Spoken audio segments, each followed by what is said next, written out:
So I have an introduction, and I think I shall start. Can I speak already?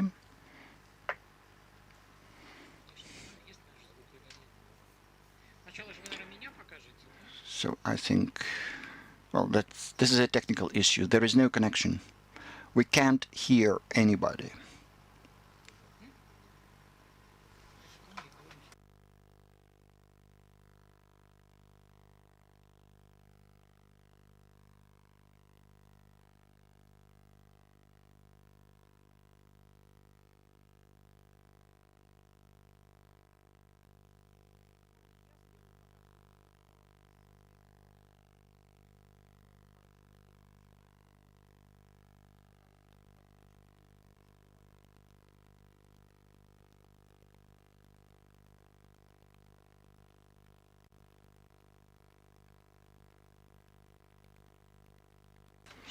Well, I apologize for this small technical glitch. Nothing strange about it. This is only natural during the pandemic with a hybrid format. I recall an event when we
no, we can't hear. We can't hear anything.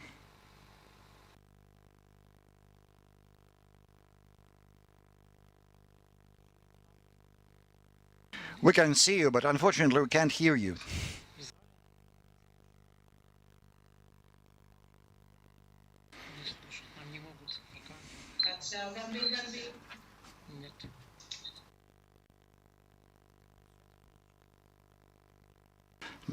There is some sound.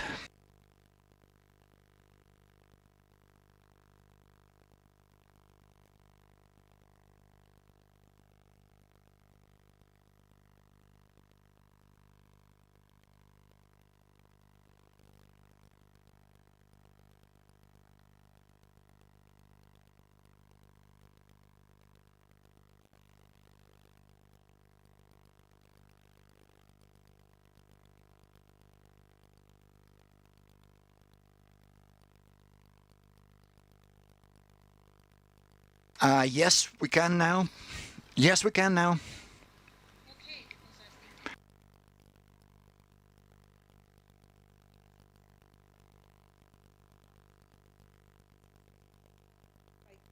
You hear me, yes?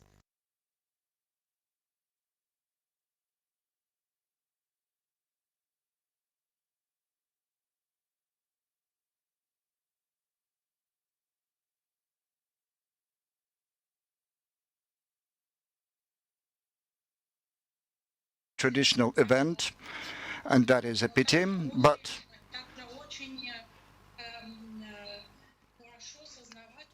it is good to understand that the pandemic did not stop our communication and our interaction, which is welcome.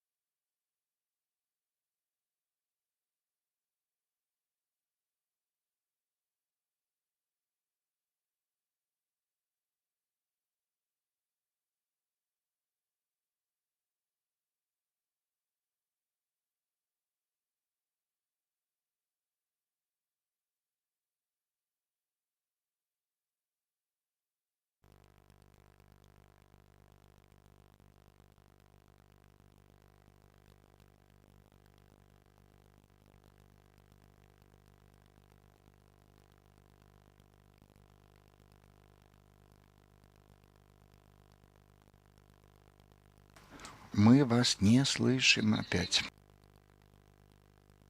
Звука опять нет. Да, сейчас слышим. Да, но как только вы меня слышите, меня заглушает перевод. Вы тогда перестаете слышать, да, себя? Что выключить?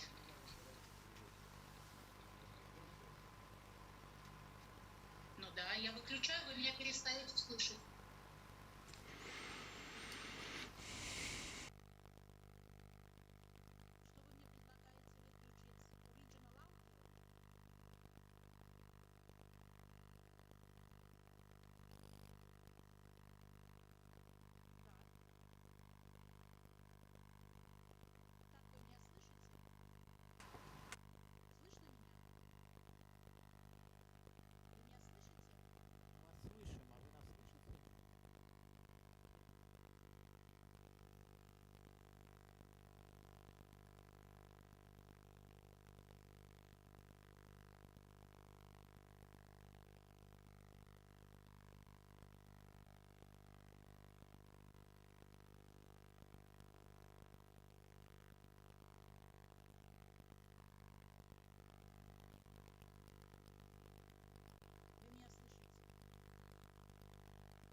Can I continue? Yes, please.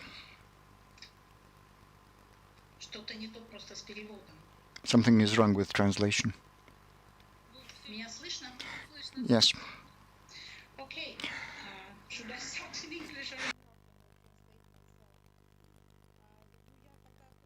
Очень коротко повторю. Well, very briefly, I will repeat that the UN agenda till 2030 and achieving the purposes, the goals of sustainable development remain the most important task for the Baltic Sea region and the greatest priority.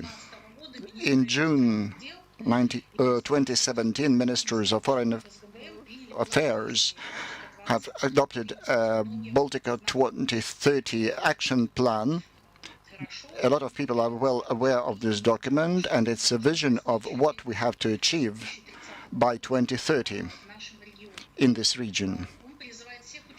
It calls upon all of the participants of inter-sector approach, such as sustainable communities and climate change groups, to act.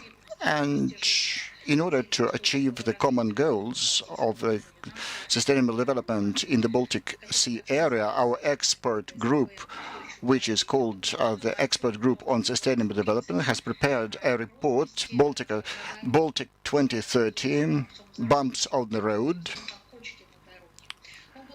It was published with the support of Council of Ministers of the Nordic countries. We have it on our website, and it provides an overview of the situation in the Baltic Sea and the status of achieving all the 17 Sustainable Development Goals. We found 5 most important goals which present most challenges, and that is goal number 12, directly related to the subject of this section. This is consumption and production, climatic activities, and life on the land. And also we found 2 goals whose results differ in these countries. That is goal number 8, economic growth and decent work, and sustainable cities and communities.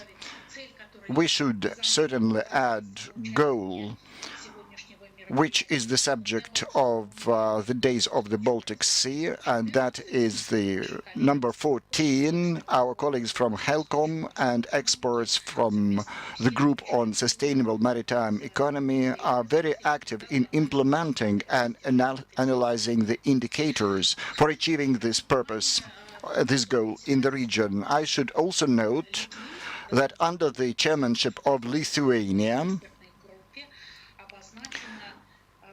the expert group has stated a priority for industrial symbiosis. We hope that by the end of May we'll hold a round table for ecological transformations in the resource consuming industries, because industrial symbiosis is a way for the flourishing of economy and also the reduction of the load from the negative impact on the environment. It's no wonder then that a lot of stakeholders in this region are very active in this area. Introduction of innovative ideas provide a platform for a multilateral partnership amongst state institutions, which is very important for our export group, because one of our purposes is the provision of such a collaboration. Thanks to the industrial symbiosis model,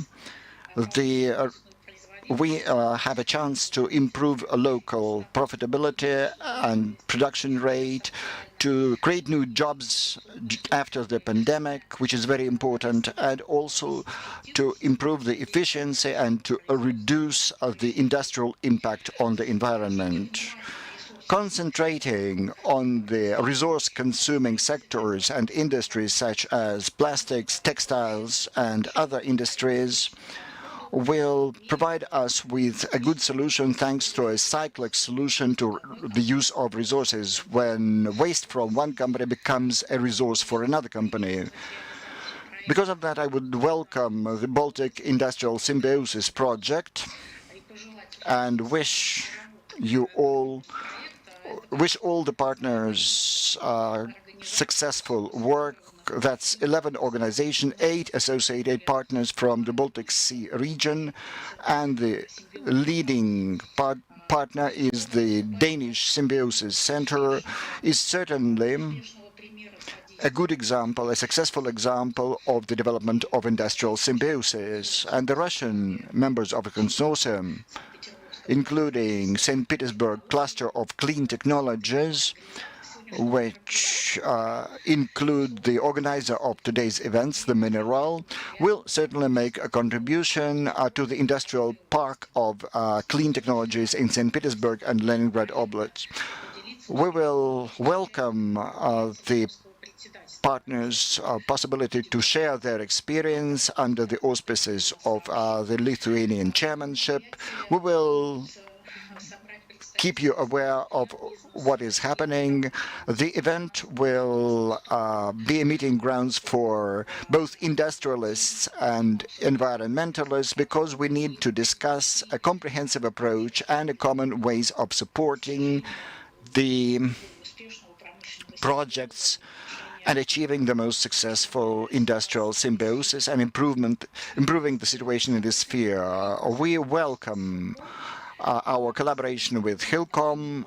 We watch the new developments in its action plan, and we also work on the implementing of the action plan of the Baltic Seas, which will be a tool to create a new revised declaration until 2030. Its adoption is expected at the ministerial meeting in June. This process of renovation is typical for a lot of documents, the Baltic strategy of the EU and other documents. But what's important and what is common for all of these documents is a certain focus on sustainable development, on common efforts in order to achieve green progressive changes and finding progressive solutions. So this is a good ground for our common endeavor in the future. The Baltic Sea region has all the necessary potential to achieve all of our ambitious goals. We have accumulated a huge experience of collaboration. There is no other region in Europe that would have this number of successful collaboration platforms at all levels. This is the Union of Baltic Cities, the sub-regional collaboration, and the Council of the Baltic States. HELCOM is certainly the leader in the sphere of natural ecology and the cleanliness of the Baltic Sea. But apart from other things, we have a strong scientific basis and state-of-the-art technologies. And this symbiosis between the experience in collaboration and our scientific base provide a necessary potential which will allow us to achieve our goals. Certainly, today's event will make its contribution into the exchange of ideas, and I'm looking forward to listening to how the projects are carried out, and this is very important for our Sustainable Development Group and for subsequent planning of collaboration in the Baltic Sea region, because the industrial symbiosis is an important factor in our collaboration. Thank you. I hope that despite the technical difficulties, I was heard. Thank you very much. We heard you. I apologize on behalf of the organizers for the technical glitches, but you've overcome those difficulties and you've proved that you can overcome any difficulties. Well, the organizers asked me to tell you that Daria Okhotina, senior counselor and head of the Department of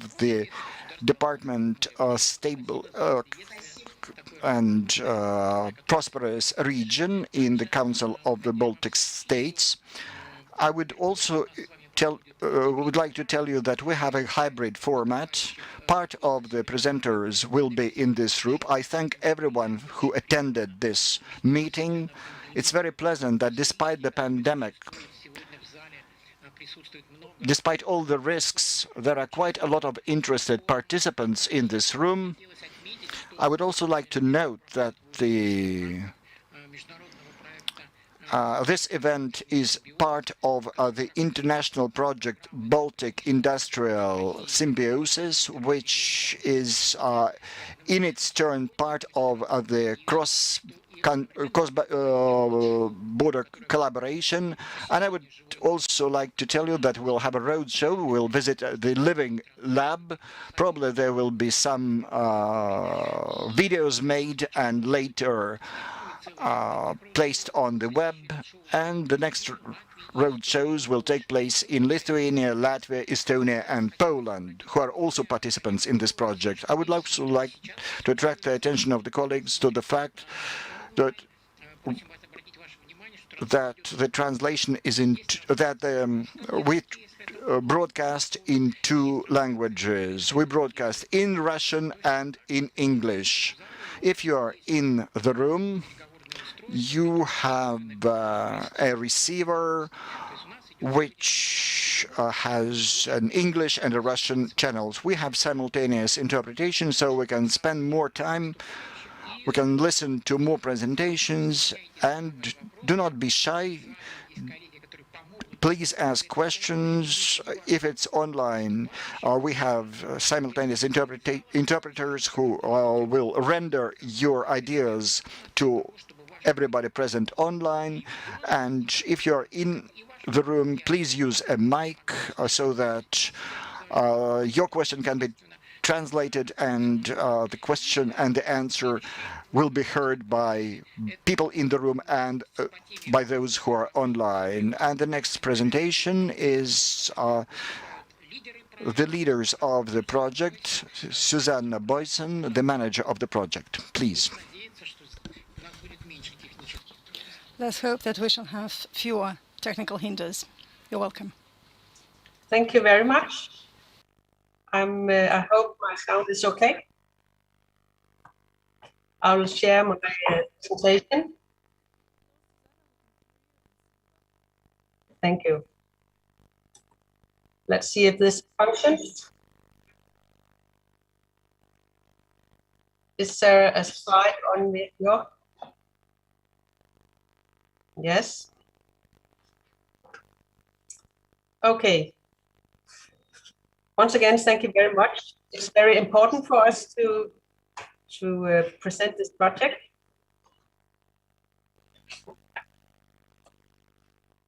As been said, we are in a region where we have a number of unique experience and excellence in propelling this industrial symbiosis. But even though there's still a large amount of byproducts from industries and society that remain underutilized and falsely declared as waste. So, industrial symbiosis is all about the clustering and networking of companies in different industries. Public and private partnerships are created with the dual purpose of realizing both the economic and the environmental benefits through resource exchanges that improve efficiencies in companies. As been said before, one company's waste becomes another one's resource. So overall, the BIS project will build knowledge and capacity among innovation actors to support and accelerate industrial symbiosis development. And this project will point out a large number of companies towards new business opportunities, new value change, and new green business models. The project will furthermore develop a knowledge base for industrial symbiosis practitioners and will facilitate policy learning. But most importantly is that all learnings, all findings in this project is to be shared with anyone who wants to know more about industrial symbiosis. The BIS consortium consists of 13 project partners from 6 countries, representing both public and private organizations. And together the partnerships includes a group of regional development stakeholders with complementary experience. And the project lead partner Symbiosis Center originates from the Kalundborg symbiosis, and later on you'll hear a presentation about Kalundborg symbiosis. The BIS project began in 2019 and will be finished by the end of this year, and our total budget is 2.5 million euro. I will give you a short introduction to some of our activities. We have by now conducted screenings of around 70 enterprises across the Baltic Sea region to identify new symbiotic business potential, and 8 enterprises in realizing their symbiotic opportunities by inviting some of them to matchmaking events. That is both national and transnational business matchmaking events. And to encourage them further, the established industrial symbiosis and to identify best practice, we engaged in so-called peer-to-peer exchanges in which we will be interns at other symbiosis sites. But because of the COVID-19 pandemic, this activity has been modified, and I'll return to that a bit later. We also have the Living Lab in Sweden and in Russia. As you know, today Time and Group will present a Living Lab in St. Petersburg. Very exciting. And we also have conducted training programs for practitioners to ensure that they can benefit from state-of-the-art knowledge and experiences. By establishing the Baltic Sea Region Industrial Symbiosis Council, we identify and discuss policy development, opportunities, and gaps. And finally, we gather all lessons learned in order to promote industrial symbiosis throughout the Baltic Sea region, like today's session here in St. Petersburg. And we will proceed, as been said before, with roadshows events in Poland, Lithuania, Latvia, and Estonia. The peer-to-peer exchanges give industrial symbiosis managers a unique opportunity of learning how colleagues in neighboring countries actually and practically facilitate industrial symbiosis development. These pictures you see here were taken back in 2019 in Denmark and in Norway. The partner group met for 3 days to visit local companies and participate in the screening activities. and to learn how to use the screening tool and to share knowledge on symbiosis facilitation. Unfortunately, the COVID-19 pandemic put a sudden end to these physical visits from March 2020. We in the project were forced to find new solutions. It was quickly decided that this project had to go online in order to continue the good work and capacity building across regions. So, Digipolis, our partner in Finland, hosted the first online BIS peer-to-peer event in December last year, followed by Gdansk University of Technology in February this year. The peer-to-peer program alternates between video and live presentation of companies, and we had workshops and discussions. Of course, we are disappointed not to be able to visit each other as first planned, but we are happy and also a little proud that we have managed to adjust to this new situation instead of just giving up. And perhaps this is a hallmark of pioneers working with the development of industrial symbiosis. Keep looking for new solutions. Don't be afraid of untraditional methods, and show trust and be ready to learn and to cooperate. And now we look forward to the next virtual peer-to-peer arranged in St. Petersburg in April. Linköping University in Sweden, they have, in cooperation with other BIS partners, developed an online training program for industrial symbiosis practitioners. Material that is used will be made publicly available for use in future training programs. This includes presentation slides by the trainers, audiovisual content, and that will be captured during training sessions, and case and assignment descriptions and instructions. So we would really like to share all this material for you with you that this Interreg project has generated.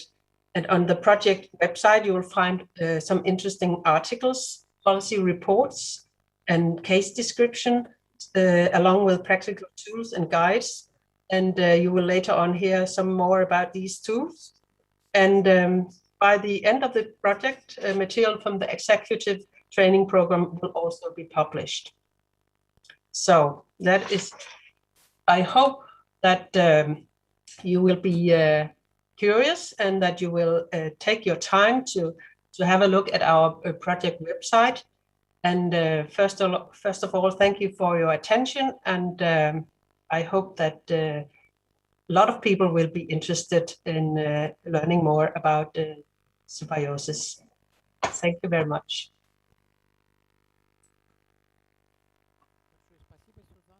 Thank you very much, Susanna. Once again, I would like to say that Susanna represents and speaks on behalf of the leading project manager. This is an outstanding in this area, Danish Center of Industrial Symbiosis, which is active for over 50 years. And at the moment, this is a world leader and a carrier of ideas of BIS projects.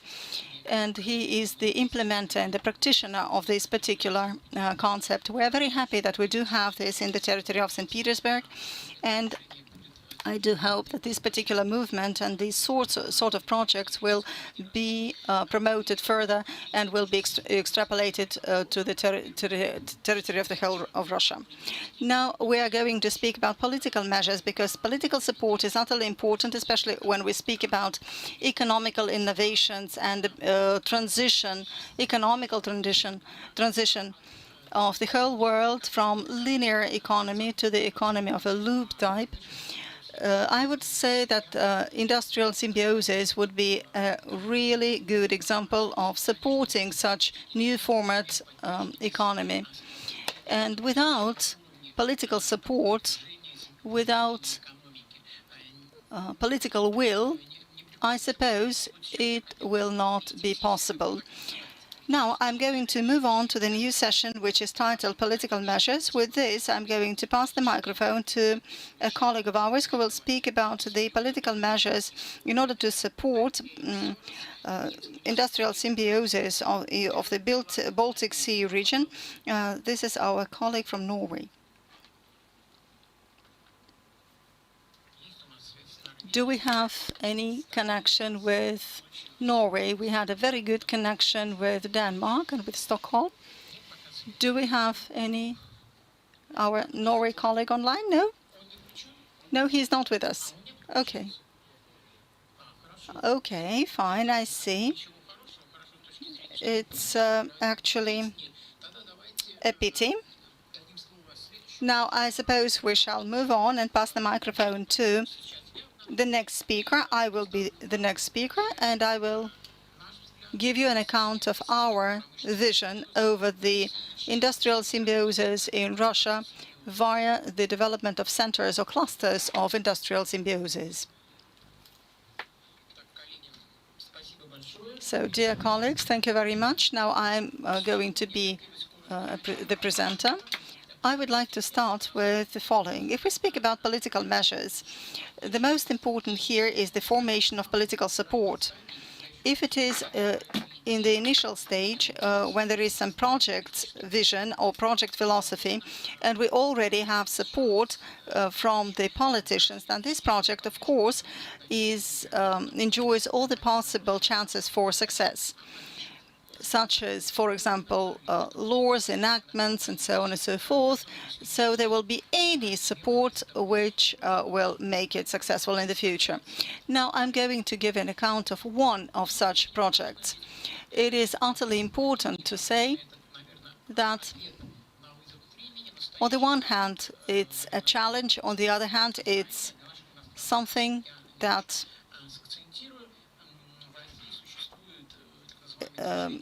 is relevant to the contemporary times we're living in. We have certain initiative in Russia, and in the frameworks of this initiative, we just pull together different people, such as politicians and business representatives, as well as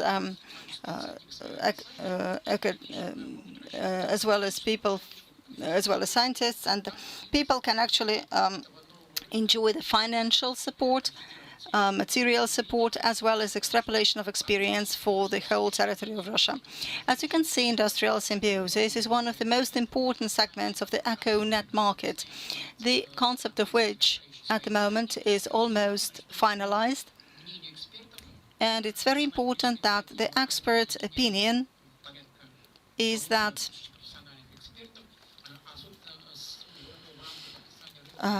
and in the frameworks of ECO-net market, if I'm not mistaken, it's approximately 900 experts. As you can see here, that's the budget is $28 trillion. This is a huge market where the industrial symbiosis has an opportunity to be successful. That's approximately 9 regions of Russia. And the previous speaker explained it to you that it all starts with a regional development. So we have industrial symbiosis per region. They develop their own economic benefits out of recycling companies' waste, joining different entrepreneurs and businesses of this particular region. Apart from that, I would like to draw your attention to the fact that we are utterly happy to say that the idea of this business symbiosis is very well supported. If it is well described, then it is also supported by the Agency of Business Initiatives, which is supported by the federal government in the frameworks of crowd platform, which was titled "New Ideas for the New Time." The authors of this idea is me, myself, and Eudokia Lomakina. This is our just joint baby, and it has certain ideas towards the green economy. That was a very good starting platform for governmental support. And my colleague has already mentioned that. Why do we need this industrial symbiosis? This ECO-net, first and foremost, is something that allows us to develop the regional economy. This is a very good initiative, and that is why it was supported by the government. I suppose that if we join all our efforts and if we understand better what the ecosystem is as a set of different projects, we will understand what sort of industrial symbiosis a particular region needs, grounding our decisions upon our practical experience.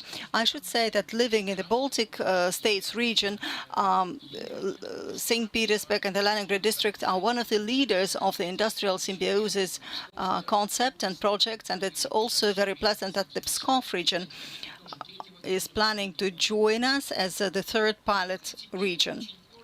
And a couple of words also about the projects which are already part of this industrial symbiosis project in Russia. So first of all, this is the Center of Industrial Symbiosis in St. Petersburg, which is going to be the subject of further talks. My colleagues will talk about it in further details. Of course, there are certain decisions already and a number of projects implemented practically. And of course, it's a promising idea, which I suppose has all possible success for chances for further success. If you don't know what an industrial symbiosis is about, then generally speaking, this is a description of it. If you look at it, then you will see that in the frameworks of an international classification, and to cut a long story short, it's when the byproduct of one industrial enterprise becomes an asset and a product for or a raw material for another business enterprise. And if we speak about the loop economy, then I suppose this is one of the pillars of this type of economy. So I suppose the current stage of the project will be reviewed by my colleague. What's very important, and it was mentioned by our colleague, that the industrial symbiosis is a cluster project. It unites interests of economic, political, and territorial entities. It must be supported by the regional authorities. It must involve educational establishment because new jobs and new professions arise, and all that is called a cluster. Using the example of St. Petersburg cluster, we can say it with pride that we have achieved very good results that were highly esteemed, despite the fact that the project is only 18 months old. We can already talk about some results achieved because all the participants of the cluster participated in the project, both the private companies which created a living lab and which transformed its industrial areas into an eco park, and they want to transform the living lab into a center for industrial symbiosis. We'll develop methodology for the implementation of industrial symbiosis, and this will be more than just passing on the experience, but may lead to the arisal of new businesses, and it's easier to do that within a cluster. And I'm absolutely certain that any other region can do that. And I think it's very important that new teams, creative teams arise, they develop new technologies, they found new industrial entities, and of course the startups are the first to respond. And what's very important that we participated in an international project which successfully ended. That was a program for collaboration between the Baltic countries. And thanks to this project, the companies got international accreditation. They achieved certain results. And it's very pleasant that 3 companies out of the 4 winners of that competition are now members of our cluster. So they saw it profitable to continue to collaborate with this cluster. And what follows from this is that it's very important to have competences. And it's very pleasant that while creating the ecosystem, we involve the Cluster 2030 information program, which includes the cross-border collaboration platform between Russia and Finland. And this is a platform which has 12 million euros worth of funding, and it's very beneficial both for the St. Petersburg, Leningrad Oblast, and for the whole of the Russian Federation. The next project is a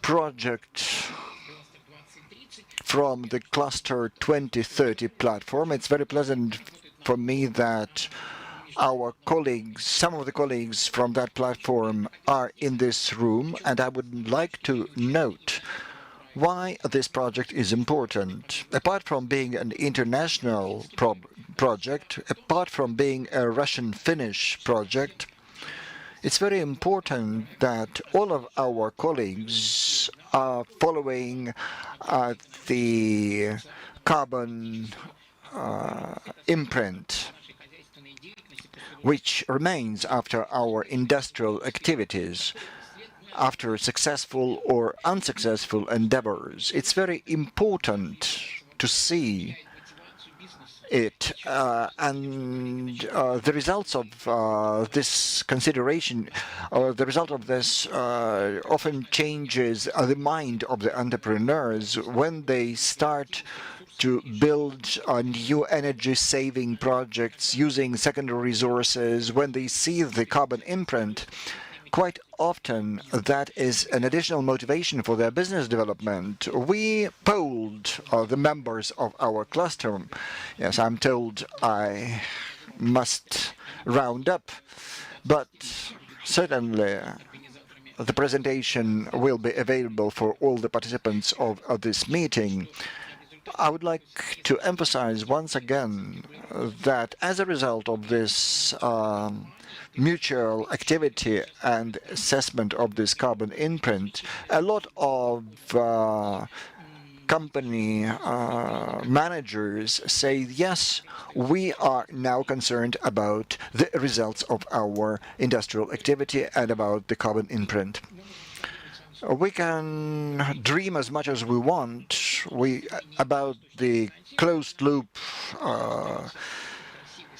economy, but unless we have funding, the dreams will remain dreams. It's very important that the green crowdfunding project is part of our cluster, and it involves some financial institutions. It involves our Norwegian colleagues from private and pension funds from Norway, and we are developing those crowd platforms for financing green projects. Certainly, we started in St. Petersburg. Now we want to expand our activity throughout the northwest of Russia with the help of the Agency for Technical Initiatives.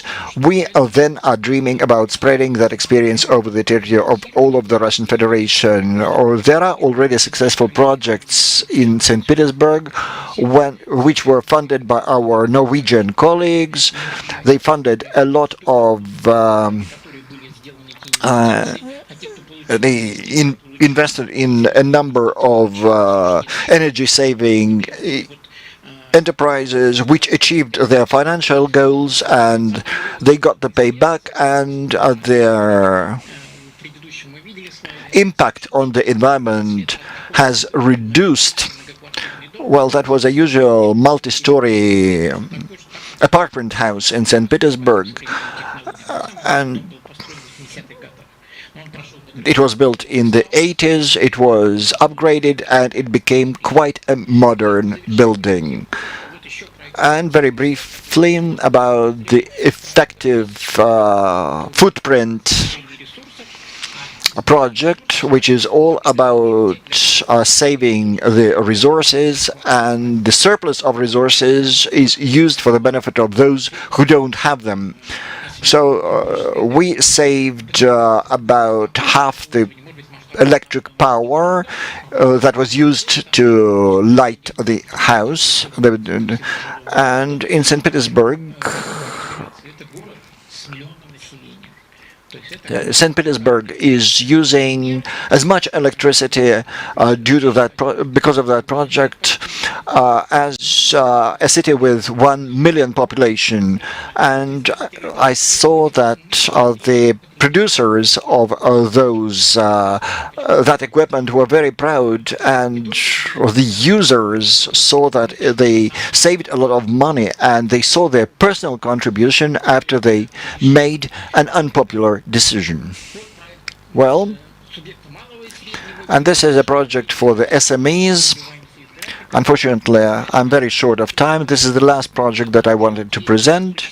It's interesting because it offers not only to use secondary resources, but it brings to life new professions, new specialities, and as a result of that,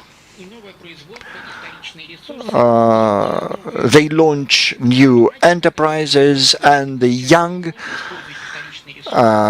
technical entrepreneurs form new teams of modern experts and build their own businesses. This is a project in the Pskov region. I mentioned that the region decided to join us. I hope that this project will also be talked about. And to support our ambitions, St. Petersburg cluster of eco-technologies generated 20 billion rubles in St. Petersburg only.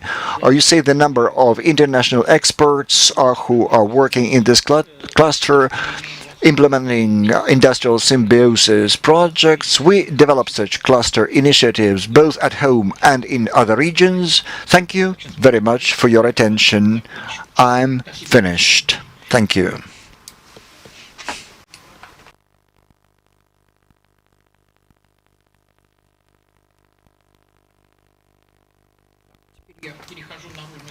Well, I'm resuming my role of moderator. Questions from the room. Yelena Kuznetsova, Northwestern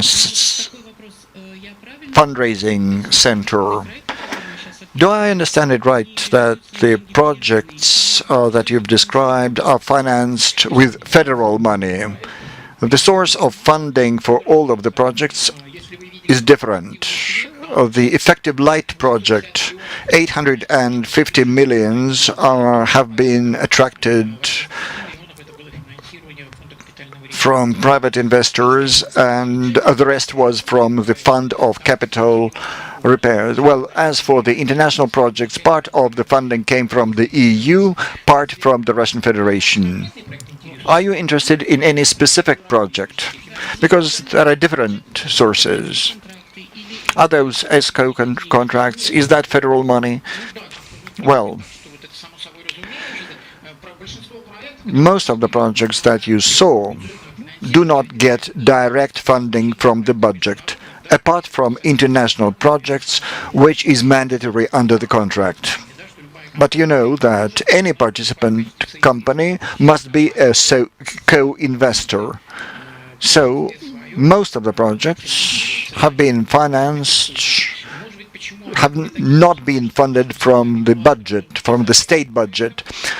They were successful because both the customer and the performer and the SMEs that performed or co-performed were part of the cluster. We have a bank in our cluster. We have foreign financial institutions such as Norwegian pension funds, but those are commercial organizations and they provide commercial loans.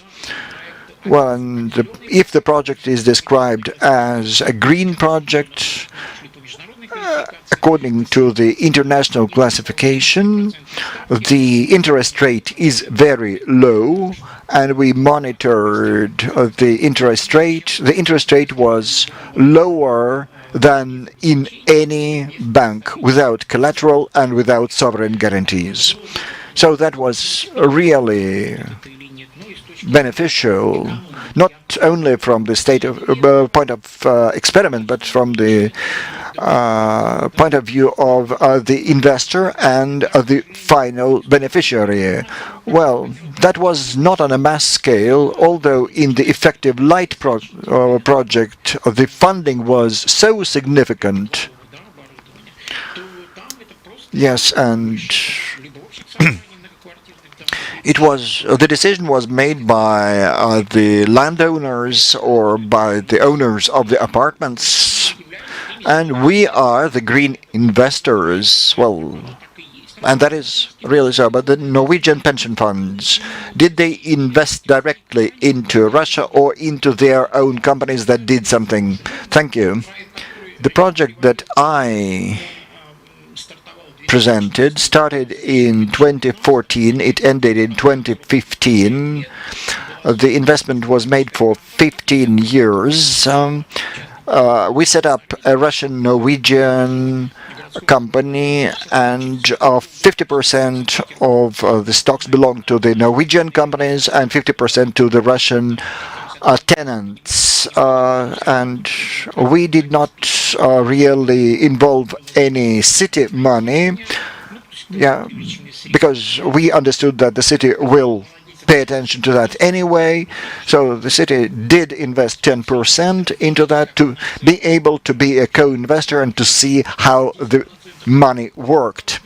Well, 10% was the working capital of the capital and 80% was the loans from the Norwegian pension funds.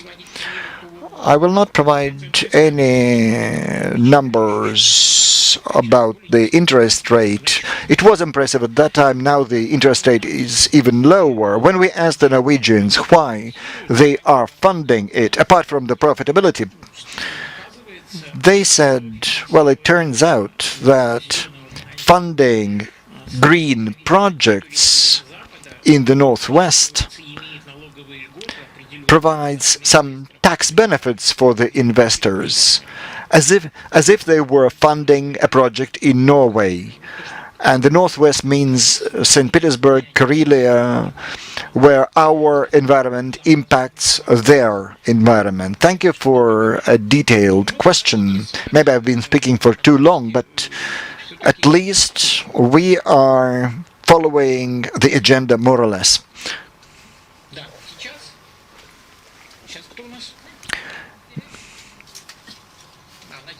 So, and now, okay, as we are waiting for our colleague from Norway, most probably there is a problem with the time zones. We shall hope that he will join us a bit later and we shall give him a chance to speak. And now we're going to move on from the political measures to session 2, because it's very good when we speak hypothetically about how it could be, but much better to see real-life practical examples. There are stories of success already, and there are already practical questions about how to succeed in such projects. Now we're going to move on to the section which will tell us in detail about the stepping stones, about all the stumbling blocks and everything that these projects just have as challenge for us. So now we're going to scrutinize the best practices, and now I'm going to pass the microphone to our colleagues from Denmark. They're going to speak about 50 years of industrial symbiosis experience, and Nadezhda Ulstrup Hansen will talk about her project from Denmark. Hello, I hope that you can hear me well. Yes, I can hear you very well.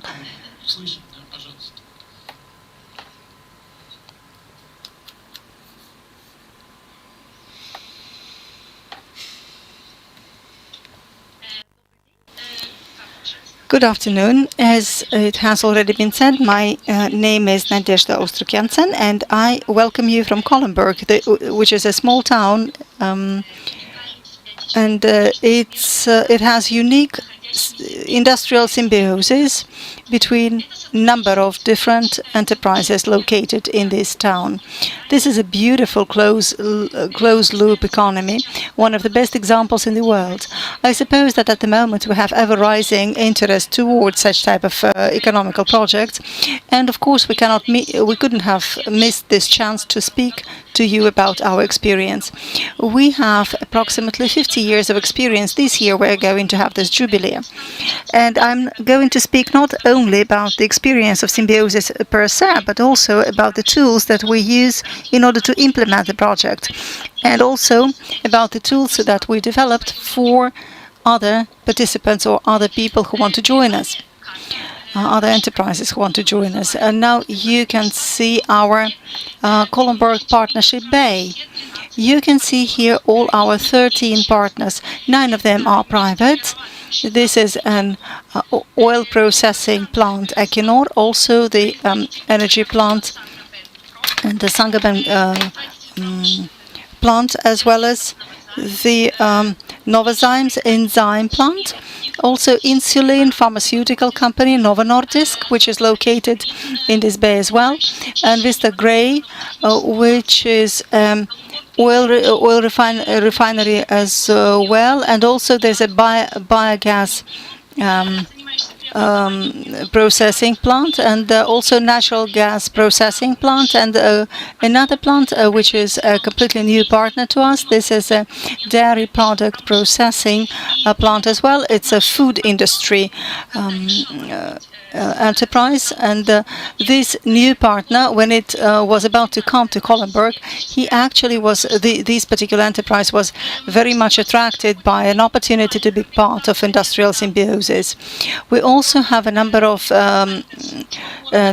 other partners. This is our sewage system, as well as the household enterprises which are affiliated to the city administration. The 13th partner is BioPro company. Its major target is to make the biotechnological enterprise to be more sustainable, and also to attract as many stakeholders to this Bay partnership as possible. So generally speaking, we don't have any competition between them, but there is an atmosphere of trust, reliability, and joint impact to the ecological project. This is a very good partnership, which is first and foremost about sustainability and environmental sustainability and economical growth. So this particular symbiosis was a very silent project to a particular stage. It all started with the Vidol, the Equinor company, as we call it now, back in 1961, constructed an enterprise which needed great volumes of fresh water for industrial activity. We didn't have such a volume of fresh water in the region, and alongside with municipality, we decided to organize a piping from the tissue lake. The water needed to be pumped to the enterprise. That was a very unusual example of cooperation between municipal authorities and an enterprise, private business. That was not a project of symbiosis per se, as we understand it nowadays, but that was a platform for further chain of symbiotic projects. And this water, this particular piping, was further on enjoyed by other enterprises of this particular town. So then, back in 1971, there was a new plant organized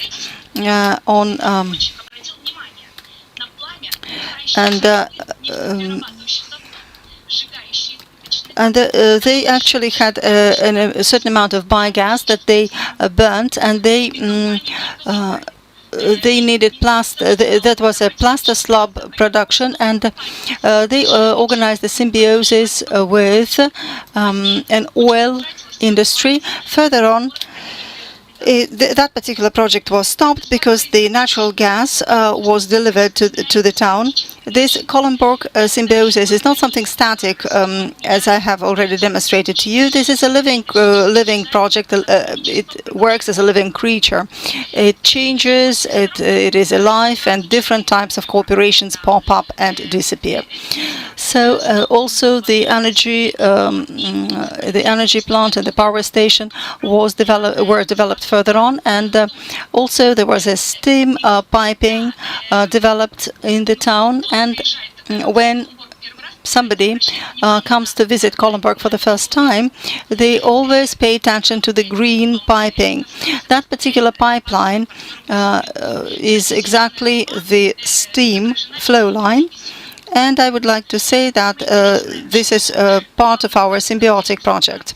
The main product is steam for the power plant, and the electricity at the moment is secondary. Starting from 1993, there was a new symbiotic chain developed when you try to somehow cope with biogas purification from the plastic slab production. And we tried to do so, and generally speaking, we developed a new symbiosis. And in May, we started a new symbiotic chain as the power station Ørsted moved aside from coal to the biomass fuel. And at the moment, they have a new chain with Equinor, covering 1/3 of the necessary water for the production, which, generally speaking, was preliminarily purified. Kollenborg, in the recent years, was turned into a piloting platform where a lot of sciences and academicians come to work on different projects. A good example is actually a new plant which was constructed in 2012 on new weeds. This is a wonderful project where we produce microweeds for purifying water. Back in 2017, the partners decided to move on to greener sources of energy. For example, the biogas production from the sewage waters, or natural gas from the biogas from the Nova Nordisk and Nova Zayas and the farmlands which are located in the region. Also the green steam, electricity and power from the wood saw that is burnt at the electric plant, and also further on it is used in the central heating for homes. And this is how our industrial ecosystem looks like nowadays. You can see there are 20 different flows and streams circulating among our partners. You can see the shallow waters, the sewage waters, which are purified, the deionized waters, and also the energy sources such as steam, electricity, condensate, and central heating, as well as the natural gas. And different materials such as different sorts of wastes, sulfur and biomass and so on. So every stream here means a contract or certain agreement between two or more partners. As you can see, within the 50 years we have undergone quite a long way, and we have accumulated huge experience which we are very happy to share with. And the project of Baltic Symbiosis is a wonderful opportunity to promote the idea of industrial symbiosis as part of sustainable development. So the creation of any symbiotic chain, or in other words, requires reliability and trust of partners, or between partners. How do we start? There are certain tools and instruments, and actually there are certain ways of reaching such trust. There are no universal ways, of course, but the instruments, the tools that we developed, they are based upon many years of experience which are existent in this area. So we are going to speak about the screening tools which are used actively and which are developed and updated by the partners of our industrial symbiosis. Also, there are certain guides which rest upon our practical experience and different agreements and different, so to say, contracts between our partners. Also, we have scientific literature that I can offer you to read. The process of symbiosis setup can be subdivided into 3 stages. First comes screening. That means well-structured information and data about the resources and waste of certain enterprise. That means you look into the potential for a potential or hypothetical at this stage symbiosis. Then you select partners, and third stage is the business model development for looking for real symbiotic partners. So we developed tools for the first stage, or a questionnaire which is filled in either online or in person when you come to see the enterprise capacities.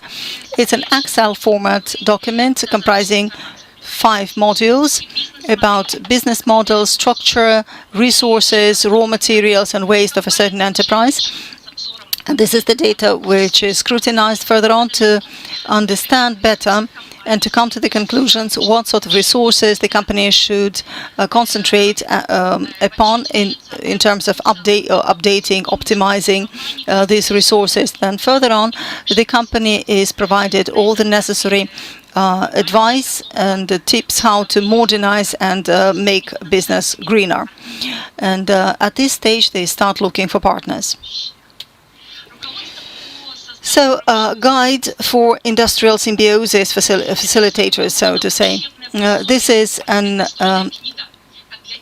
educational and information guide for those who are about to start green practices in their companies.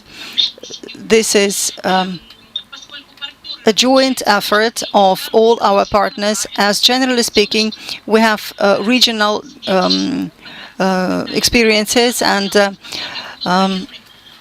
the experience and the regional needs differ. That is why we include here absolutely different experience coming from different partners of ours. This guide first and foremost explains what kind of concept the industrial symbiosis is.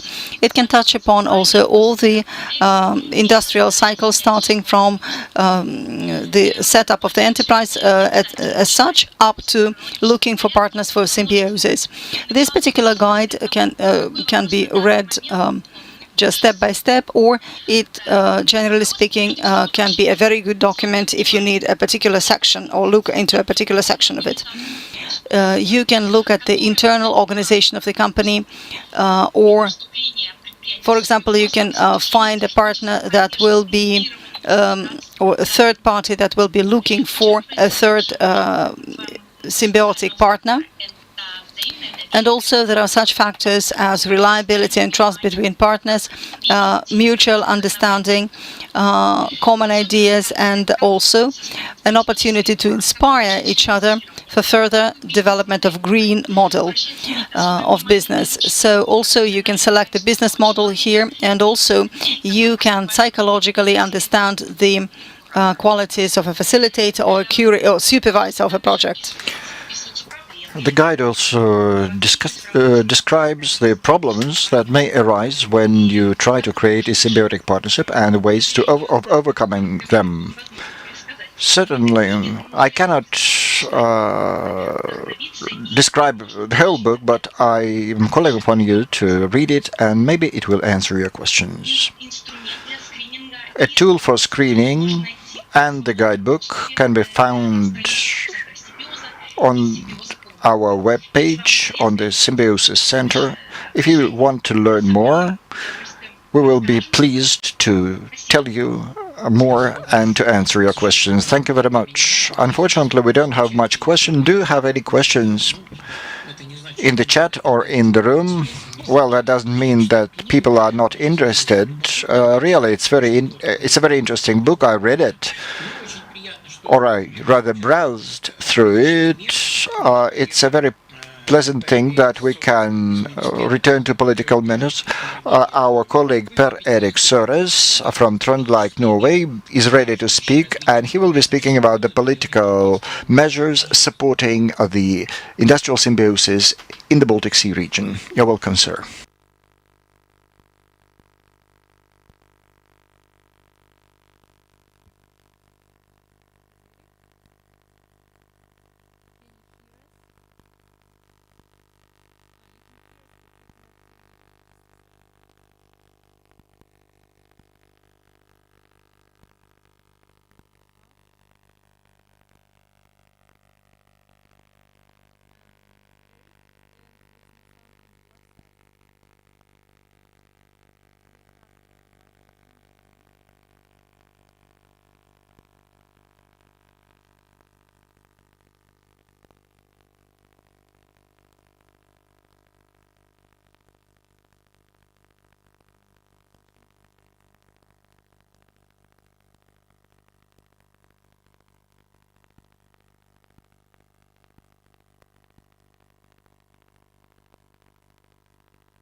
Как мы решим? Как мы решим? Окей. Мы начали вас слышать. Нет? Мы меня слышим. So what shall we do? We can't hear you. Вы будете пытаться налаживать, а мы, чтобы сохранить тайны. We'll try to solve the technical problem, and you will try to establish the communication, and then we'll give you the floor. Is that okay? Давайте тогда пустим следующий доклад. Okay, then we will continue with the next presentation and reconnect. Topic, and while we're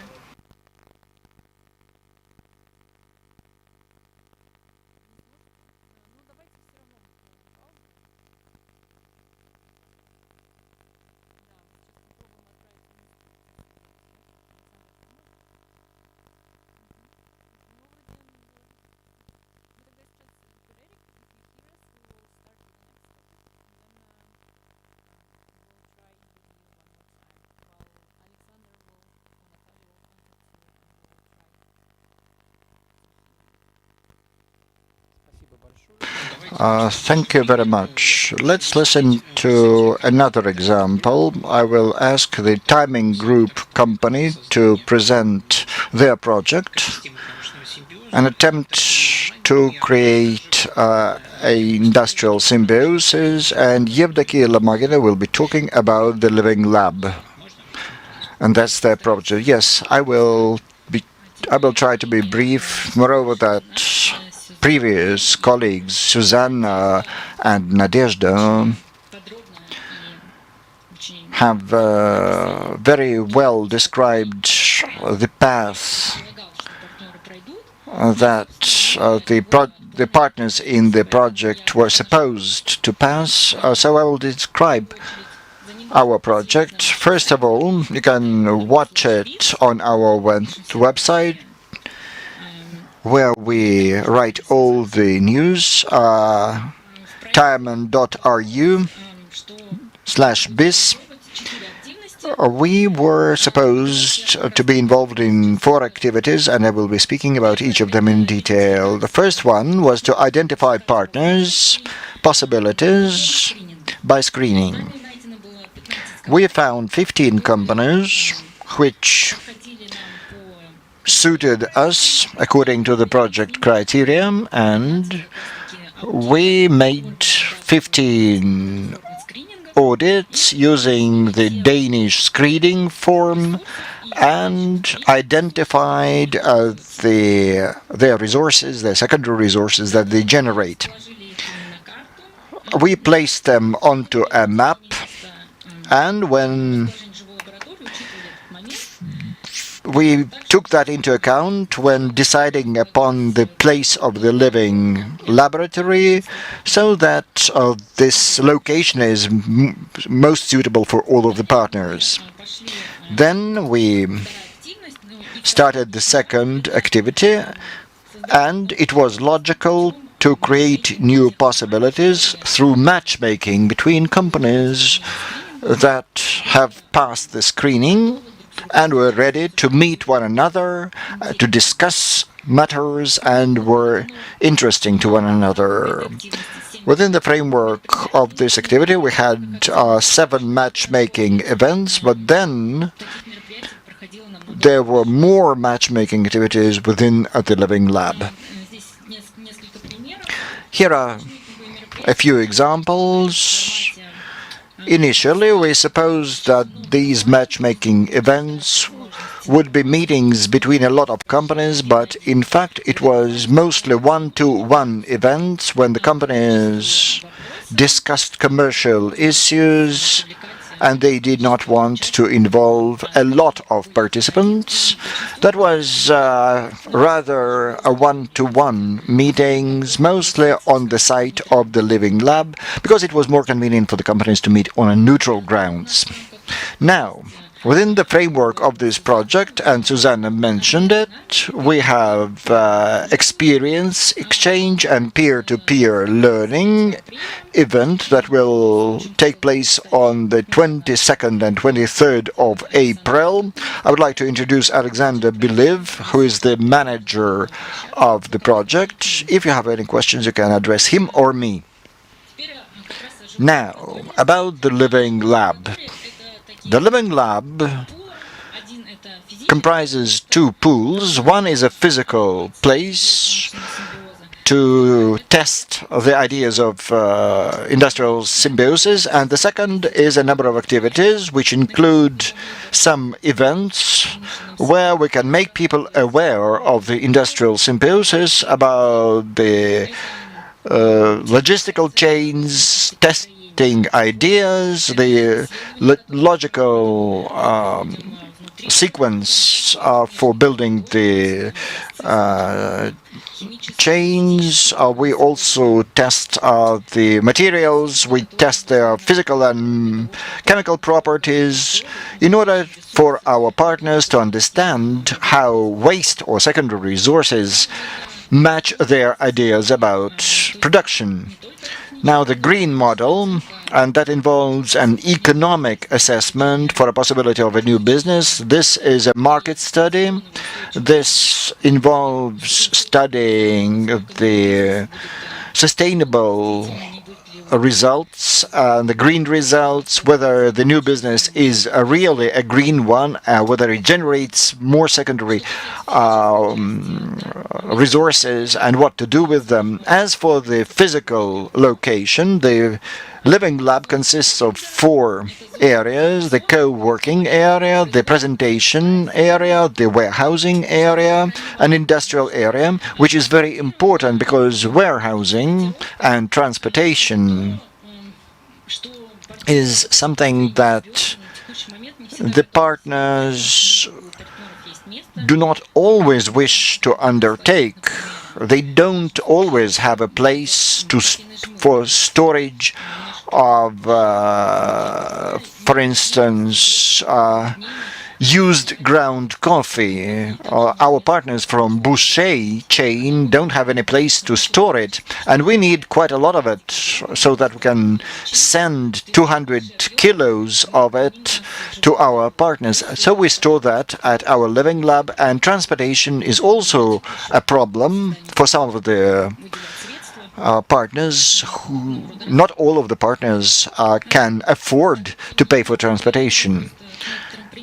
I will provide a few examples from our project. We've been working with Boucher company, with the coffee dregs. We developed the use of that used coffee in manufacturing cosmetic substances. We also use it to grow mushrooms. We've talked to a Danish company, Beyond Coffee, and Nadezhda tested their kit, their grow kit with coffee. Everything grew very well. She had 3 crops. We also studied at Helsinki in Helsinki, Finland, are also involved in similar technologies. That's their grow kit on the photo. The first mushrooms are already growing. We expect more coffee dregs from Boucher. We also expect some peat from other companies, and we are trying different combinations of soil and other substances. Also, our partners used the usual sand to manufacture benches. They had also granite shreds for this purpose. We are also testing, for instance, coffee dregs, but our partner, one of our partners, has a lot of sand and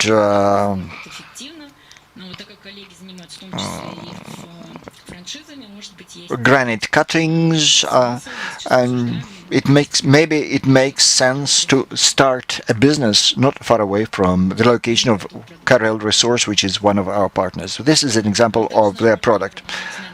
99 Recycle, another product of ours,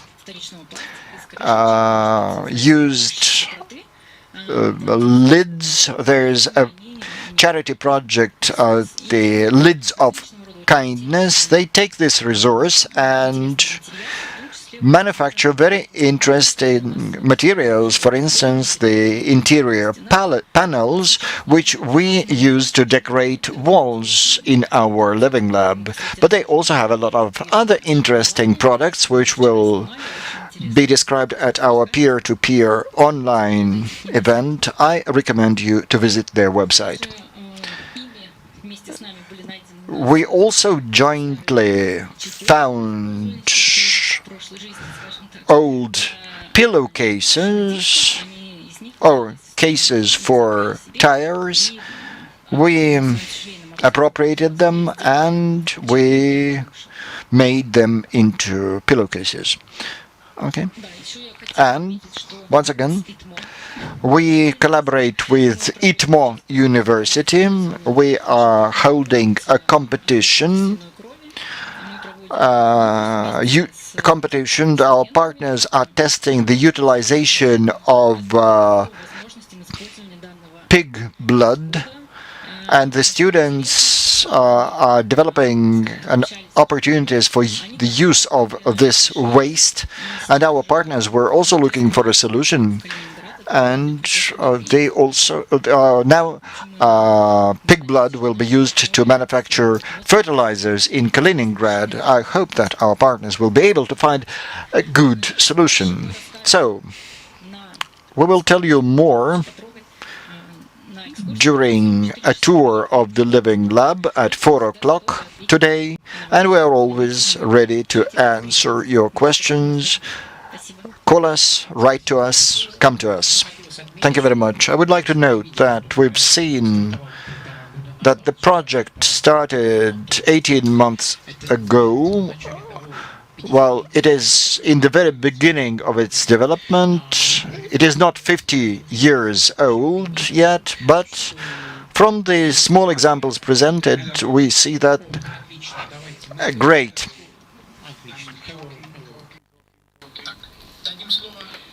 Now, Okay. Мы можем передать слово? can we pass the microphone to our colleague from Norway? С третьей попытки, да? So Наш this is коллега his Эрик attempt Сорос number из 3, and муниципалитета Граф so Трёделак, from Норвегия, Trøndelag, представит Norway, политические меры, поддерживающие развитие political промышленного measures региона в supporting то есть the промышленного симбиоза в регионе industrial Балтийского моря. symbiosis in the region of the Пожалуйста. Baltic Sea. You're welcome. Hello, can you hear me now? Yes, Okay, so can you see my presentation? not yet. Only you. Yes, now we can see your presentation as well. Okay, do you see it proper or in the presentation mode? Presentation mode. We Okay, very good. Hopefully no, that works. not the full screen. Do you see the full screen now? No?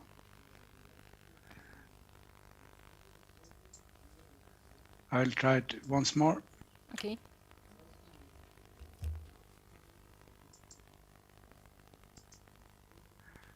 Can you see it now? Yes, now it's perfect. Okay, very good. So thank you for the opportunity to be at your arrangement, and thank you for the opportunity to present the mapping of the policies which will support industrial symbiosis development in the Baltic Sea region. Then I am wondering if you can see the next slide. Can you see the next slide? Yes. Okay, here's the next slide. Okay, the Baltic Industrial Symbiosis project has commissioned a study aiming at mapping relevant policies supporting industrial symbiosis, and we've got a report prepared by the Plan and Miljø in Denmark, investigating the possibilities for policies supporting in the industrial symbiosis. This report covers three levels of involvement policies. First of all, of course, the national level, which mainly targets on strategies, targets for development, and also, of course, indicators if development has been succeeded. Then we also approach the intermediate level, regional level, which main aspects is related to support and to initiate industrial symbiosis. And finally, we look at the local government role, covering the regulations, any economic instruments, relation building or cooperation, and of course also capacity building in order to proceed developing industrial symbiosis. The study has been done in 6 countries within the Baltic Sea region. And first of all, we have the Danish approach, where Denmark has long knowledge on know-how on industrial symbiosis, which currently was presented by Colin Boyk, which is showing a kind of best practice approach. And Colin Borg is also closely associated with the Symbiosis Center of Denmark. And Denmark also has a strong system for environmental output control. And as most of the Nordic countries, there is a high trust between public and private partners, as well as low hierarchy between the various partners, including companies and governmental agencies. However, this is still not perfect, and in Denmark, industrial symbiosis would benefit from a stronger political commitment to the development of industrial symbiosis, and of course incentives as the earmarked fundings and a supportive tax structure would be appreciated. And as for most areas, digital transformation is a key issue, and especially for symbiosis, mapping and presentations of resource streams, available resource streams, is important. It is further important to develop business hubs as a channel for further development of industrial symbiosis. There is a need for stronger coordination between local and national level, and in Denmark, a national network of industrial symbiosis facilities would be appreciated. In Finland, they have also a strong political commitment. The Finnish Innovation Fund, Sitra, strongly support industrial symbiosis. They have a network of eco-industrial parks, which will help establishment of more industrial symbiosis. And they have also developed some digital platforms which will support. have a circular economy center. However, still in Finland, everything is not perfect either. They would benefit from piloting and testing new technologies. It is also important to have incentives for SMEs to engage in industrial symbiosis. And local facilitators should also take a part in the activities. Waste management companies should of course also play a role in industrial symbiosis. And further improvement of infrastructure will also help support industrial symbiosis. Then over to Norway. Norway has a rather good organization for business development and innovation. There is a Norwegian Innovation Cluster Program, which also of course support industrial symbiosis. The ban of use of landfill will also encourage businesses to take care of the waste. And there is a strong business initiating from the businesses themselves, a bottom-up approach. However, on the national level, there is a weak strategy related to circular economy, and there is currently underway no strategy to be made public later this spring. And of course, this hopefully will also include strategies for developing industrial symbiosis. The innovation support system should, of course, also strengthen their approach to industrial symbiosis. And, of course, good examples should be better disseminated. In Poland, the strengths are also related to waste and how waste is handled. And there is a distinction between waste and secondary resources. That has encouraged waste management and recycling clusters. There is now underway development related to more focus on resource efficiency and circular economy, which also will help supporting industrial symbiosis establishment. Neither in Poland everything is perfect. There is a need for better legislative framework. Information should be exchanged, and therefore a platform for exchange of information should be established. More pilot case studies should be established, and the cultural cooperation should be further strengthened as well. The study also covers Russian, and now I'm of course talking to you, and you know eventually more of this. And the study is 2 years old, so maybe it's still not up to date. But it was recorded that the ban of landfilling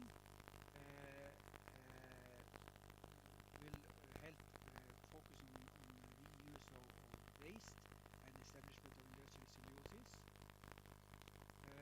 And the waste management system will also help establishing industrial symbiosis. And there is now also underway establishment of industrial parks.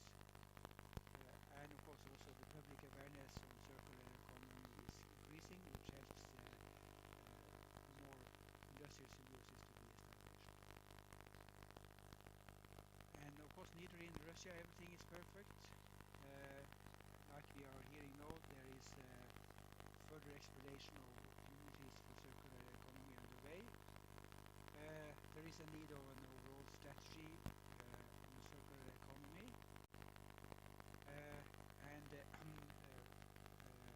Good practices should be found, and information should be distributed amongst the players in order to play the good stories. Incentives should be improved, and as well as the cultural cooperation. There is also a need for improving the cultural cooperation. Sweden benefits from a culture which encourages open business cooperation. So the borders between the businesses is not so strong. There is a general focus on resource efficiency and energy efficiency, and of course the climate challenges. Sweden has a strong district heating system, which also, of course, creates the foundations for usage of waste. And the University of Linköping has a very strong and good history in supporting the industrial symbiosis developments. There is, however, a need for a national strategy on circular economy, including the industrial symbiosis. The current environmental regulation should be improved, and there should be. It is necessary to support and promote the Swedish network for industrial and urban symbiosis, and the region should improve their support and sharing of experiences across the country and municipalities and regions. So, in the conclusion, potential in the industrial symbiosis should be further communicated, and the national political agenda should include advantages from establishing industrial symbiosis. Any national circular economy strategies must include industrial symbiosis approach.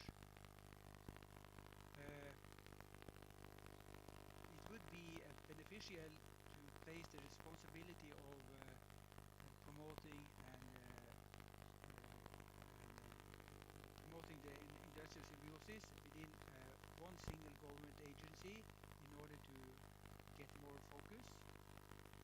Of course, funding possibilities should be strengthened and should be earmarked for industrial symbiosis, and economic incentives should include tax reliefs and subsidies. Also, any regulatory barriers should be taken away, and in order to support industrial symbiosis. Regional, local capacity should be increased, improved, and that should also support the establishment, development of industrial symbiosis. The resource streams, the side streams, waste streams should be found and should be by through screening processes in order to make the resources available for any other user. That will of course require establishment of a national digital platform to help this, and of course further cooperation is encouraged, and a national network will be beneficial.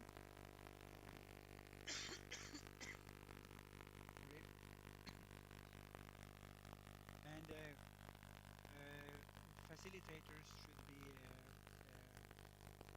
facilitation is needed for helping companies and industrial symbiosis for further development, and coordination between national and local levels of governance should be improved and increased. And I would also post the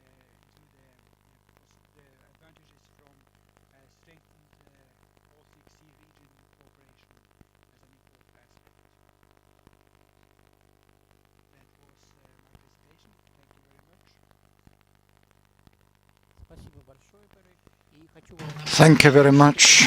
And I would like to remind you that you will have another presentation.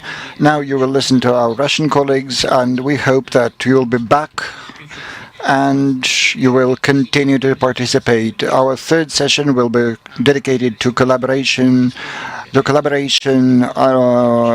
in industrial symbiosis in the Baltic Sea region. We are entering a new project period. We are forming new project communities, and you see all the participants present here, and this may give rise to another project community, and it may integrate new participants. We hope that these project ideas will be born, and maybe there will be some ideas generated during this forum. And I'm passing the floor. We're coming back to the best practices sessions, and Marina Lebedeva will speak about a new life to an old wardrobe, media art company.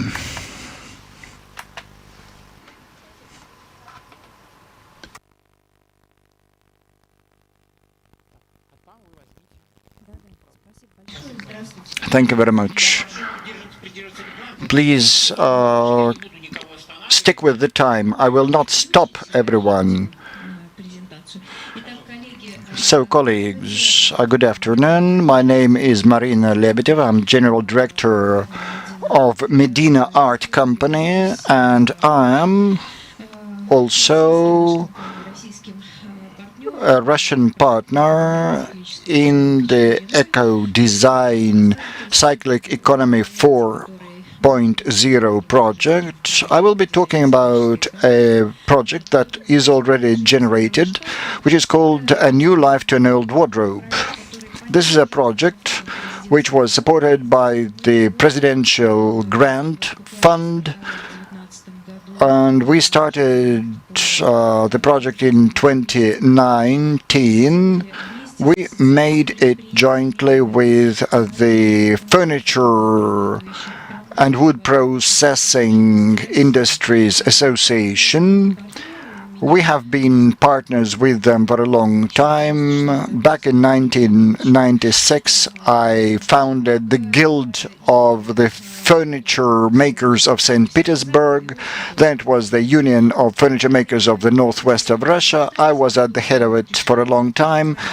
I had all the connections, and as soon as we understood that we faced a necessity of introducing a change in the minds of the people so that people understand what a cyclic economy is, we came up with the idea of this project.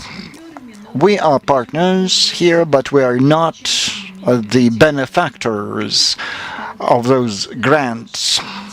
Our project is financed through the Interreg program, and the New Life of an Old Wardrobe is financed through the Presidential Grants Foundation. We hope that the project will be all Russian, but as of now, we have involved 40 regions of Russia, and that's a minimum. I didn't count all of them because we are still counting the newcomers. So the purpose of the project, I was invited to talk about industrial symbiosis, but it's not only symbiosis, it's not only working with enterprises, but it's a huge awareness-raising effort. We wanted to raise awareness with the governments at all levels, so it was multitasking in a way. So that was our target audience. The formats of the project.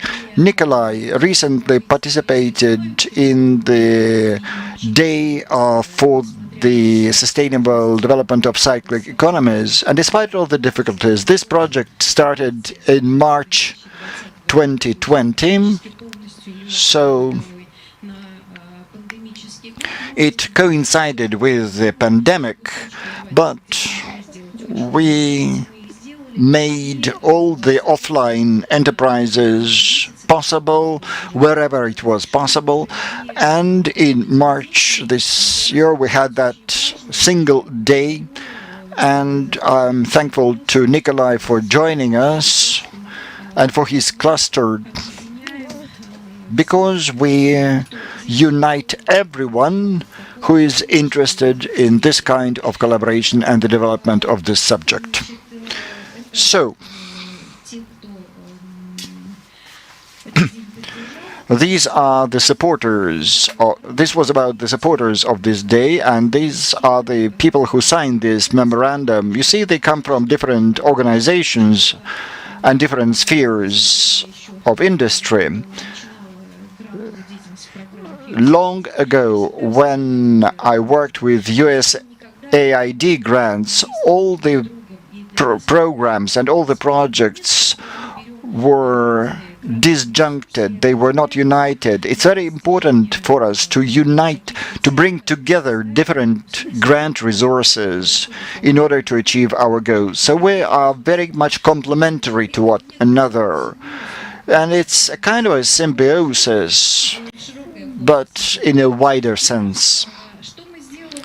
So, what did we do within the framework of this symbiosis? We didn't only exchange our products, our waste, and the products which could be received by some enterprises, but it was also an exchange of resources. We decided to make a study involving the whole network of our association to see whether people are ready to provide new life to an old wardrobe, and whether they are ready to be involved in this process. Because if we are talking about furniture manufacturing, the end users are the people, and so we needed to communicate to the people. So we collected, to our great surprise, over 1,000 questionnaires, and it was a very representative selection. We had different people of different ages, of different social status. At the previous event, when we had a role play on sustainable development, the students told me, yes, no one will attend, but now I have a feasible result in the form of over 1,000 questionnaires, proving that people are ready to utilize their furniture, and a lot of people are ready to do that at their own account. So we are at a crossroads right now. It is not only the plastic lids that we can collect, but we can manufacture very big items. And I'm very happy that we got the political support, because this provides a political weight to our results. So that was a role play, a business role play. We had 7 universities involved, open lessons in several regions of Russia. We taught them about cyclic economy. Another important issue is what we are doing from the standpoint of promotion. There is a competition called The Room of My Dream. And in 2020, the subject of the competition was eco-design and clear line. You see kids and you see their works. But what was most important is the second picture on the left, where the furniture manufacturers used the kids' ideas about the green furniture. And now about the subject of my today's presentation. I'm going to speak about how furniture manufacturers and wood processing companies may be built into this chain of industrial symbiosis. The furniture companies manufacture quite a lot of waste, of wooden waste. Russia has already one company, that is Koronashpan company, and another two factories are about to start, and those are IKEA and Iger. Three enterprises in Russia are already ready to process the waste from furniture production. The result of this processing is a new furniture board which is used to make furniture. Well, this cathedra is not made of wood, it's made of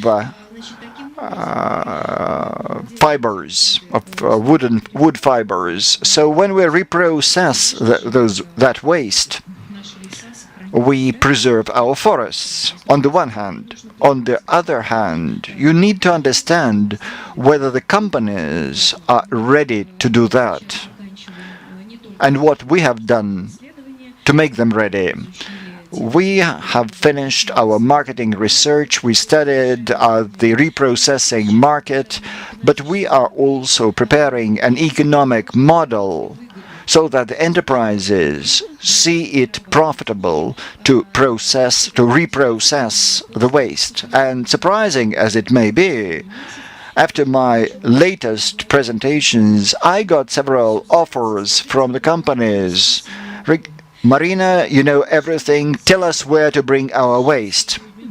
Naturally, right here and now, I'm unable to answer that question. Well, I can tell you, bring it to Koronashpan, but that would be wrong because I don't know anything about the logistic chain yet. By the end of the project, the answer to that question will be ready, and we will certainly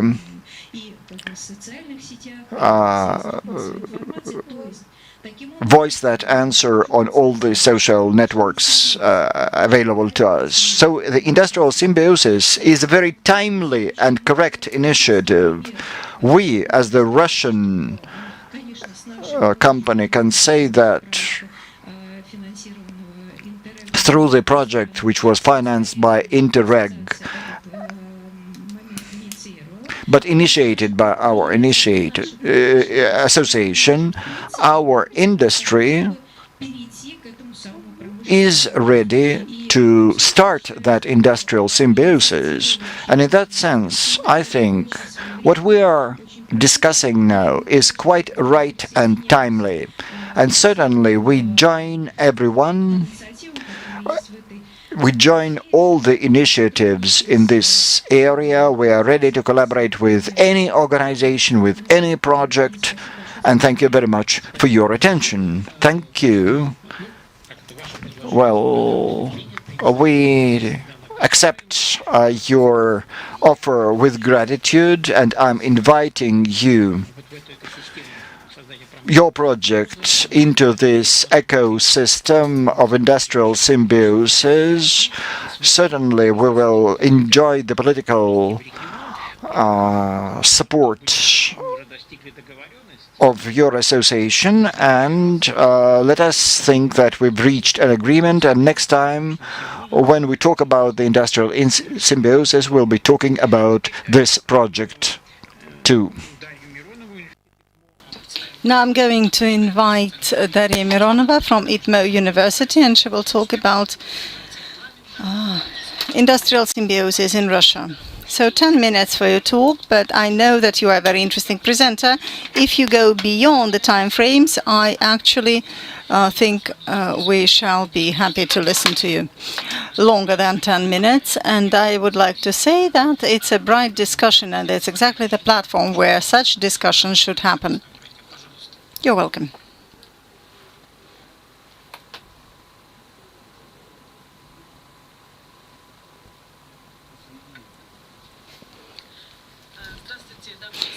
Good afternoon, ladies and gentlemen. My name is Daria Mironova, and I'm a Deputy Director of a mega Faculty of Biotechnology and Low Temperature Systems of ITMO University. At the moment, I would like to give you a brief account of the Pskov Region Sustainable Development Project, which envisages the formation of a designated economic zone, Moglino 3, in Dedovichi area. The aim of the project is the setup of a unique industrial platform or site, which will locate different agricultural companies, as well as the waste recycling plants.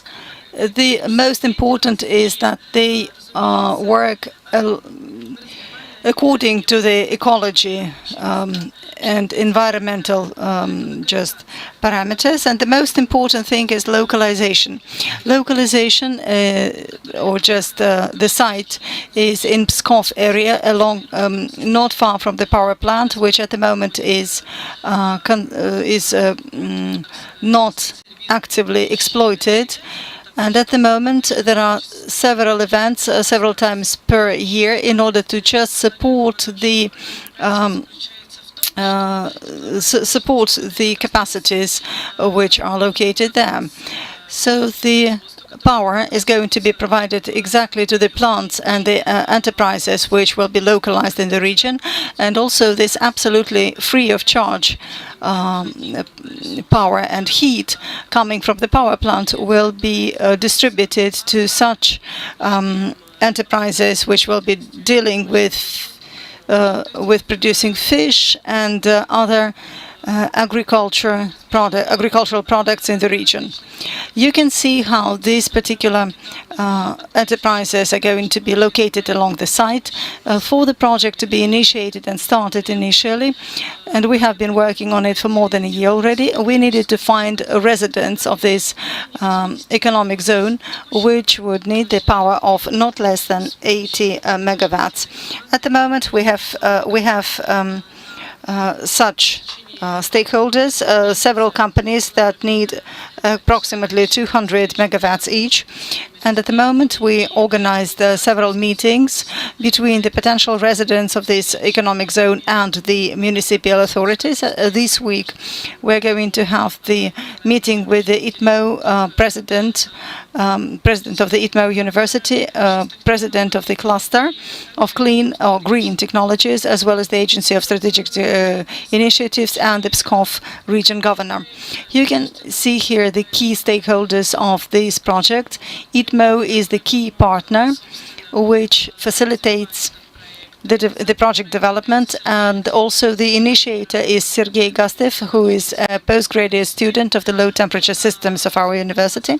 A year ago, he came to his academic supervisor, and he talked about his ideas of Pskov region development. Thanks to his competences and also good understanding of the solid waste recycling technologies, he developed a number of ideas, and this project actually came to me. Thus, we started working on it and promoting it. At the moment, I'm one of the project supervisors, and then we'll be very happy to talk with partners, enterprises, companies that want to be part of the project, this way or another. This particular activity has been initiated and promoted and developed so far without any financial or material support, and at the moment it's quite difficult to take it further. This initiative is utterly important, but and it will result in improvement in the social and economic life of the region. One of the benefits of this project, of course, are very good beneficial conditions for the residents. So first of all, it's the energy, 2.5 rubles per kilowatt of energy. I would like to say that this is very competitive. Very low price, even then we guarantee first category of power supply. And also what I mentioned already is free of charge heat. The benefits that the residents will enjoy quite naturally will be extrapolated to all the partners and all the residents of this particular economic zone. The location between Moscow, St. Petersburg, and very close to the border with the European Union is another competitive advantage. And this slide shows the directions of business development, which I suppose are most prosperous for this particular economic zone, which we call Moglino 3. These are food enterprises, also storage areas, food storage areas, as well as the greenhouses, recycling plants, processing plants. And I would like to say that the power plant of the power plant capacity provides us with huge opportunities to localize more enterprises covering different areas of business and manufacturing. The university, let's come back to my university, the mega faculty and low temperature systems covers the energy and eco-technology, as well as biotechnology, chemical and biological clusters. So when it comes to technology which are going to be implemented in the setup of the new production plants and production capacities, they will allow for the enterprise, not only for the enterprises to be effective, but also for further development of scientific and academic base. Definitely that will result in a number of different postgraduate projects for our university, and this is yet another initiative that ITMO shoulders as a university. So, in the frameworks of this project, I should say, we also envisage this, job creation.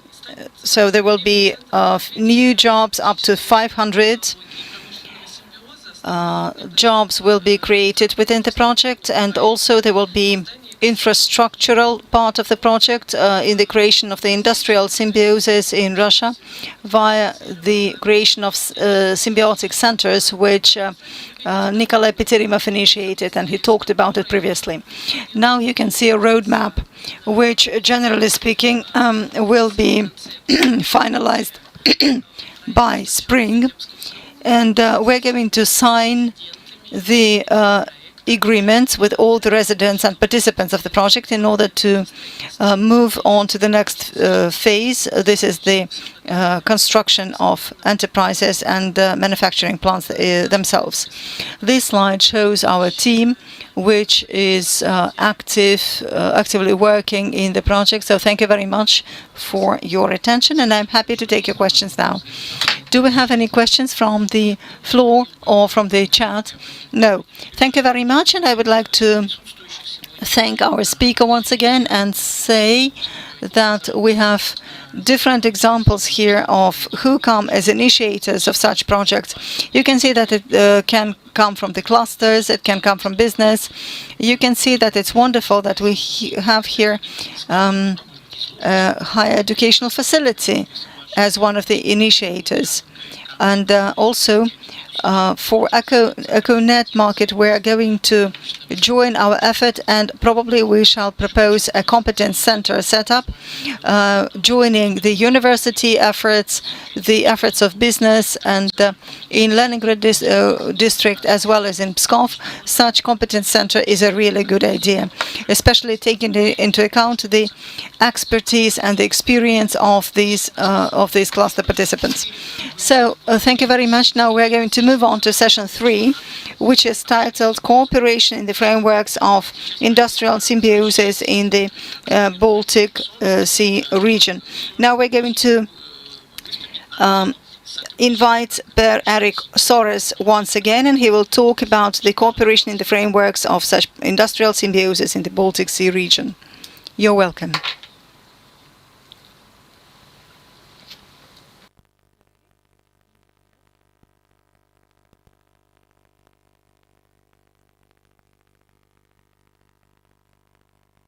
Can you hear us? I can hear you. Great. Do you see my presentation? Not yet. Yes. But it's also, Yes. is it in the Yes. presentation mode? Not yet. Still not? No.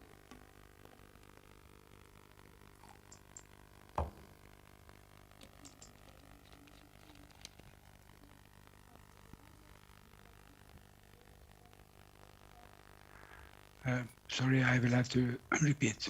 Yes. Yes. Let us try one more time. I'm trying one more time.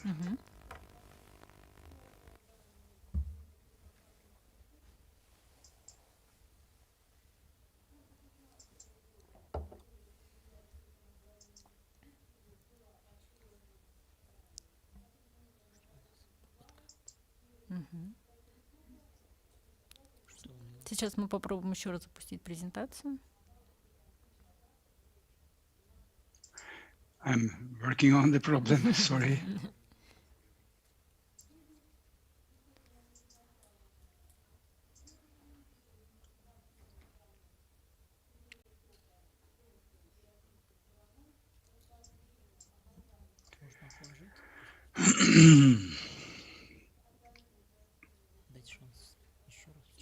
It's just,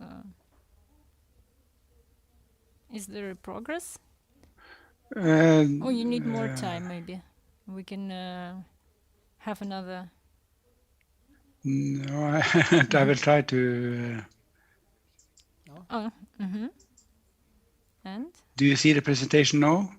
No, you don't see we it. see it, but not in a full mode. Just That's a second. strange. Something. It worked. It worked fine just a minute ago.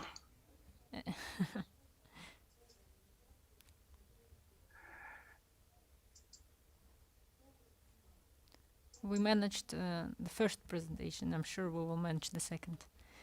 Is it okay now? No, you see it in the We see presentation the mode? black. Yes, we see the black. So we see the I don't- several slides with notes. Okay, I will have to do it this way because apparently it doesn't work the other way around. Okay.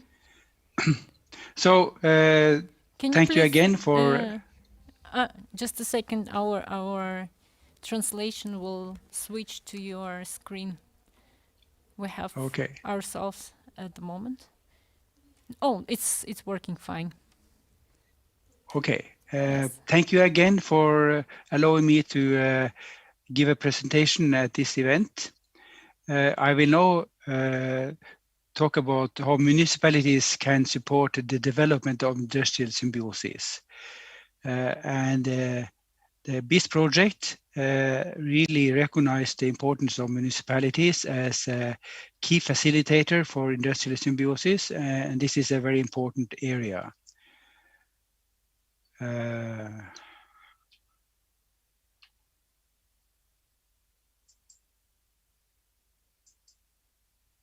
You see my next second slide now? Yes. Still in the presentation presenter mode? Yes, yes. Okay, the project commissioned a study on this topic, and a report has been produced in cooperation with between Plan and Miljö, IVL in Sweden, and NIO in Norway.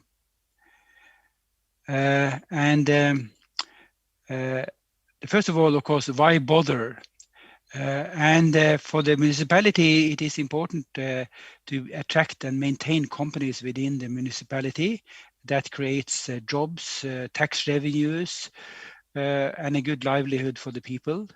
And of course, focus on circular economy as coming from industrial symbiosis will be quite attractive these days. And it will also help attract skilled employees, which is also, of course, an advantage. And as circular economy is supported by industrial symbiosis is a mean to reach the joint climate goals. it will for sure help contribute to a strong local brand of the municipality. The municipality is having a series of roles which is important for the industrial symbiosis development. First of all, it is of course an authority, but it is also an initiator to help initiate any changes, any new development. It is in itself a business entity. It buys a lot of stuff, and it also delivers services to the people living in the municipality. And of course, it's also an owner of various important aspects, which is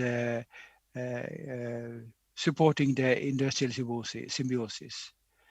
It takes care of land use planning, which is important. It helps business development.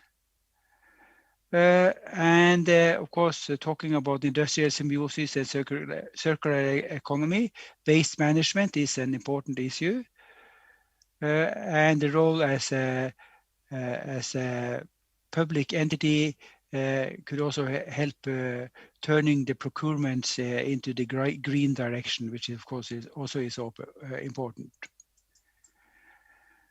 So the project investigated and spoke with a number of different communities.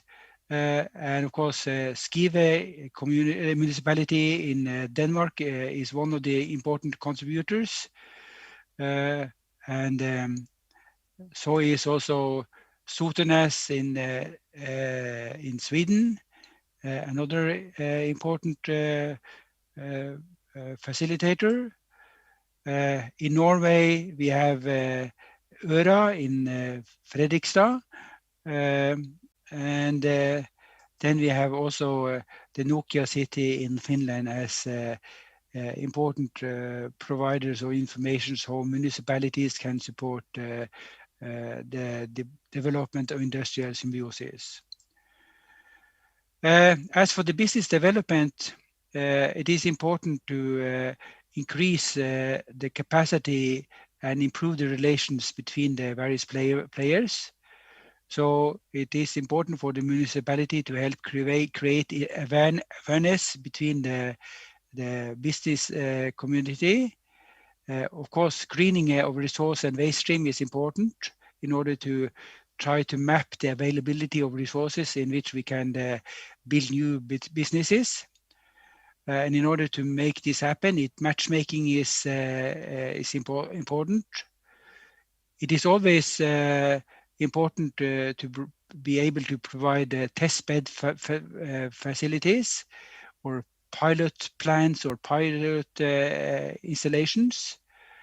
And the role of the municipality as a neutral facilitator is, of course, important. Land use planning is, of course, also very important, and municipalities are generally the actors which are more likely to be on taking the land use planning into to really do something about it. There is across the Baltic Sea region, there are a number of different planning acts between the regulating the land use and the planning of the land use.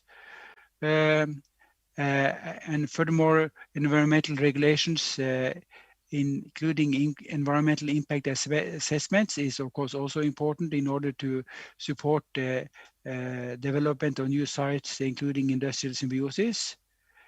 And of course, the environmental issues will also be related to noise, dust, pollution, odor, important aspects in order to help plan where should you locate any industrial activities. And in order to proceed, one might benefit from considering zones and have different mitigation strategies at hand. And furthermore, it is important that the municipalities take a part in an active planning approach, helping industrial symbiosis. And it is very important to make room for further development available. Infrastructure enabling the exchange of resources, materials, and energy are important, meaning that in planning and preparing the land to be used, such infrastructure should be put in place. And of course, one might benefit from not including the most noisy, dusty activities close to the urban areas. And also engage stakeholders, both within the business sector as well as in the municipal sector, is important to help creating the framework for an industrial symbiosis development. Waste management is, of course, important, and normally it is the responsibility of the municipalities. And sorting is important to ensure clean waste fractions, which can really be used by as a secondary material resource for any new developments. This will be, and the industrial symbiosis will be further supported by helping or by facilitating the good dialogue and collaboration between the various players, covering the whole value chains in place. Public procurement has become an increasingly more important issue related to how to support the green shift. And the municipalities, as other public sector agencies, could lead the way in transforming the business sector by supporting or by starting public procurement, which helps use of less materials, clean materials, that functionality should be multiple, and eventually also reused or recycled materials. For instance, recycled materials from old buildings can be used in new buildings. And this is, of course, for the municipality to put forward when initiating public procurement. The design for the goods should be prepared for easy repair and eventually recycling. Service rather than purchase should be considered. Eventually buying furniture as a service rather than buying and throwing away old furniture. Helping the possibility of giving the possibility to continuously repair and maintain and upgrade any goods, which might be supported by a lifelong warranty. And that was the end of my presentation. Thank you very much. Спасибо большое за выступление. Сейчас мы увидели впечатляющие примеры, как может развиваться промышленный симбиоз непосредственно в регионах. Сейчас я предоставляю слово Юлии Самсоненко, СПБ Групп. SPB Group EcoStroy. She'll be speaking about managing hazardous waste in St. Petersburg. Dear colleagues, our discussion most probably will need to be skipped, but I suppose that we shall spend a little bit more in this session. The talks are so interesting, and I suppose that me, myself, being a moderator, have no objections to staying longer here and listening to these utterly important and interesting talks. Dear colleagues, good afternoon. My name is Julia Samsonenko, and I'm the Deputy Director of SPB Stroy. St. Petersburg. So I'm going to speak about waste management or management of hazardous waste here in St. Petersburg.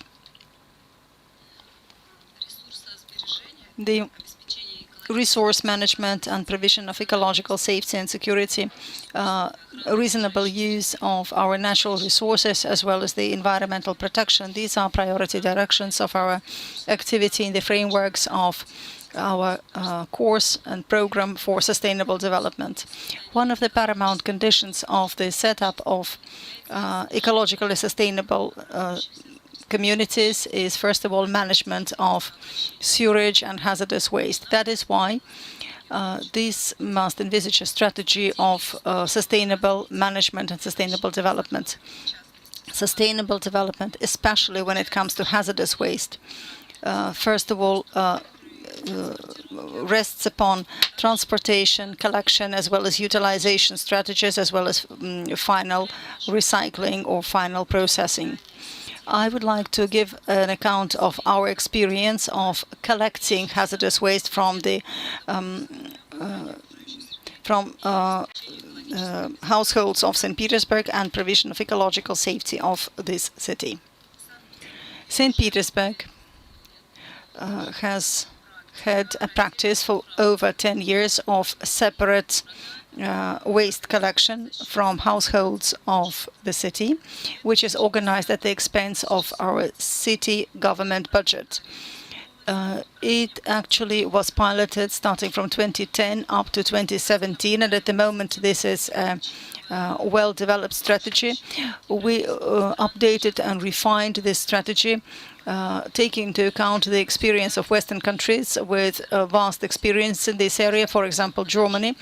And also, we have a separately designated committee of our St. Petersburg government, which is in charge of this project, and they collected over 2,400 tons of such hazardous waste within the project. This system is really successful and very popular with the NGOs and population of St. Petersburg. It also caused a lot of interest from different organizations and bodies from outside of the city. Back in 2017, it was awarded as best project in Russia. The volume of collected hazardous waste was ever growing, starting from 2010, starting from 2.5 tons. In 7 years, the volume of collected hazardous waste grew by 120 times. Generally speaking, up to over 300,000 tons. The list of such hazardous waste was subdivided into several classes of such as batteries, mercury containing lamps and different sort of lacquer and paints, as well as electronic and household appliances, oils and tires, as well as many other types of hazardous waste. All in all, there were 14 categories of different hazardous waste that was collected within the project. You can see a pie graph which shows the volume of collected waste by different categories. You can see from this pie chart that the biggest category was tires, batteries, as well as different lamps, mercury-containing lamps, as well as the household appliances and computers. Second, in terms of the volume, were chemical waste, such as different detergents, pharmaceutical projects, oils, and also thermometers and mercury-containing devices. Also, we had differentiated approach to the collection of hazardous waste. And we had different formats of collecting different categories of waste. Now you can see we had different collecting units. For example, mobile and non-mobile ones. Some of them were placed in different parts of the city, and they actually collected not only smaller but also more bulky waste.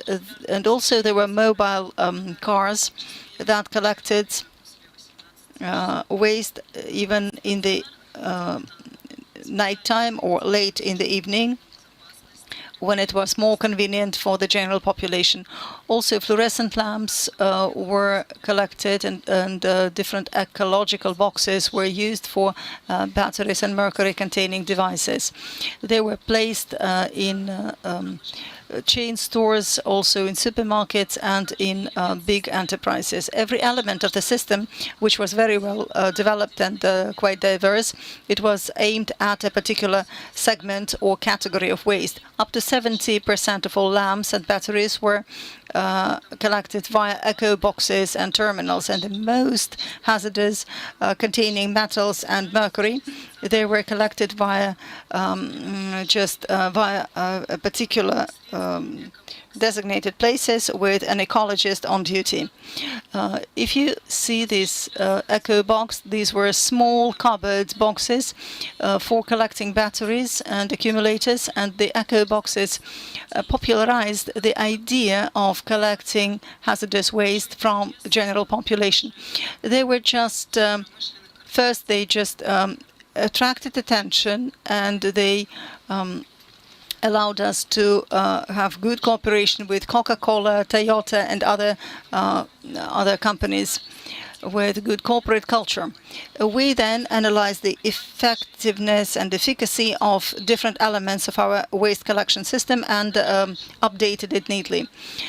So also, we paid great attention to raising awareness among the general population. We distributed different leaflets, as well as put up posters at the company lobbies, and also we tried to provide some information on the underground, and also at schools and in kindergartens, as well as in the clubs and centers for the young. We structured and developed the system according to the principles of flexibility and smooth structure. And we had very good and neat cooperation with NGOs. As a result, the events that I list here facilitated an ever-growing volume of waste collected from the general public. So the Committee of Nature Management of our city government took further decision of utilization of waste collected. And also, they took a decision to do the recycling and bring it up to the maximum, and bringing this waste back to the secondary use to plants and manufacturing sites. So different household appliances, and as well as accumulators and batteries, all up to 1/2 of all the waste collected from the general public underwent all the cycles in our Group Ekostroy company. This St. Petersburg state-run company, Ekostroy, first of all, is in charge of the mercury-containing, because we have 2 units to recycle lamps and mercury-containing items for thermometers, fluorescent lamps, and other mercury-containing items. as well as the ground, which is contaminated with mercury. So thus, we actually can deal with different type of mercury-containing waste. Annually, our state-run state-run company EcoStroy deals with over 120 tons of different mercury-containing waste. Also, we can deal with metals. We can also deal with glass containing items, plastic items, and electronic waste as well. So we try to recycle it to the maximum and bring it back to manufacturing sites. And again, here the capacity is 120 tons, over 120 tons annually. According to the current reform, and when dealing with waste of class 1 and 2, we are included in a integral unified system of dealing with hazardous waste, and at the moment our company has signed an agreement with the city government, and we are one of the very few operators dealing with such waste in the city. First of all, we paid attention to the ecological and environmental safety, first of all on the sites of waste collection as the sites of potential contamination. We have an accredited laboratory which is in charge of the continuous monitoring of the pollutants in these particular sites, and in the situation of catastrophes or average, we generally speaking worked round the clock, even at weekend. The ecological service works as a separate department that deals with different contaminated areas all over the city. And first of all, the paramount task is to deal with different different situations when there is contamination, and actually we need to liquidate an potentially hazardous situation. We collect all the hazardous items, mercury containing, glass containing, oil containing, and others. Thus, if you look at our system, it is really smoothly and effectively functioning system of collecting hazardous waste from the population of the city. And I would like to say that we took into account different aspects, such as wide list and different categories of hazardous waste, different formats of collecting, from the collecting points up to the mobile eco boxes. Also, we tried to provide ecological safety, organizing such type of waste collection, and also we try to raise awareness among different groups of population and have a fruitful dialogue with different agencies, state-run and NGOs. And we tried actually to react to the potential pollution and contamination of the environment as soon as possible. As a result, we have effective and safe recycling and collection and recycling, and also production of great amount of secondary product. Generally speaking, we have well-qualified staff with great capacity and all possible opportunities for providing service for the for such city as St. Petersburg. We're open for dialogue, we're open for further development, and we have a number of visits, and we organize visits and tours around our enterprise, both for Russian partners and for those who want to come from abroad. We are happy to see ecologists, partners, other enterprises, and thank you for your attention. Thank you for attention. Your invitation is accepted with gratitude. Certainly, we need to organize such an excursion. It will be very interesting. Thank you very much. We have the last presentation. Olga Kohl, St. Petersburg State University, transformation of supply chains under the conditions of industrial symbiosis. You remember 10 minutes, because our colleagues will start at 4:30. They're already waiting. Well, I was lucky to be the last speaker, but I hope that I will finish this session on a positive note, because I'm a new person here. It so happened that back in May, I was offered to write a letter, to write an article about industrial symbiosis from the standpoint of logistics, and I listened today, and I think it was only one presenter, Marina, who mentioned the word logistic. Other presenters did not use that word, although some of them spoke about the supply chains. As a result, I'm not in this problem yet. I'm an outsider, but there's something I wanted to tell you from the standpoint of my vision of this problem. That's why I called it transformation of supply chain. Because as of now,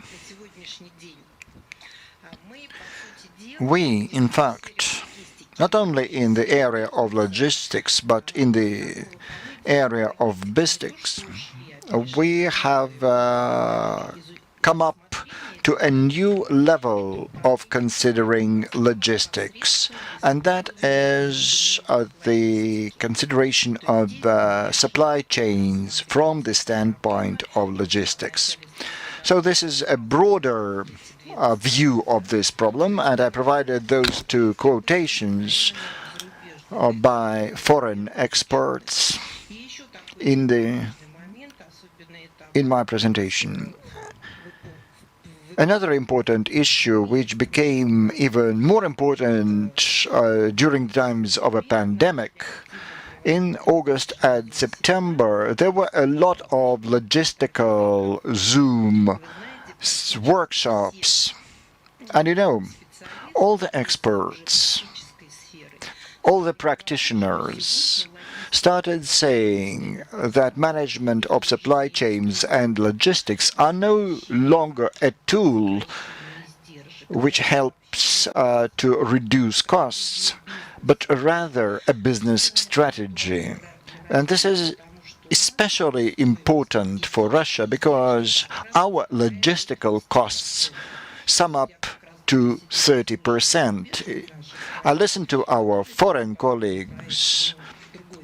Well, I talked to them in different projects on different matters, and I was waiting when they would speak about logistics, and nobody did. And I understood why, because their logistic costs are 7, 8, well, maximum 9%, because it's not important for them. It goes without saying for them, but for us, this is still very important. Well, I wouldn't say that logistics is obsolete, but I would say that both us and our foreign colleagues from Romania, and from Germany, and from France do not use the notion of logistics. They use the term of supply chain management. As for our subject of research, as for industrial symbiosis, well, of course, those are my conclusions, but they are built upon the conclusions and presentations that I heard today, and upon what I read in the collection of articles on industrial symbiosis. Now, this is a traditional supply chain, which is organized and built based on partnerships, because the basis for industrial symbiosis, and that was already mentioned today, is the partnership relationships, and that means agreements. Well, it is one thing to sign agreements, it's another thing to implement agreements. We need some warehouse areas, and we need means of transportation, and we need to find points of sale.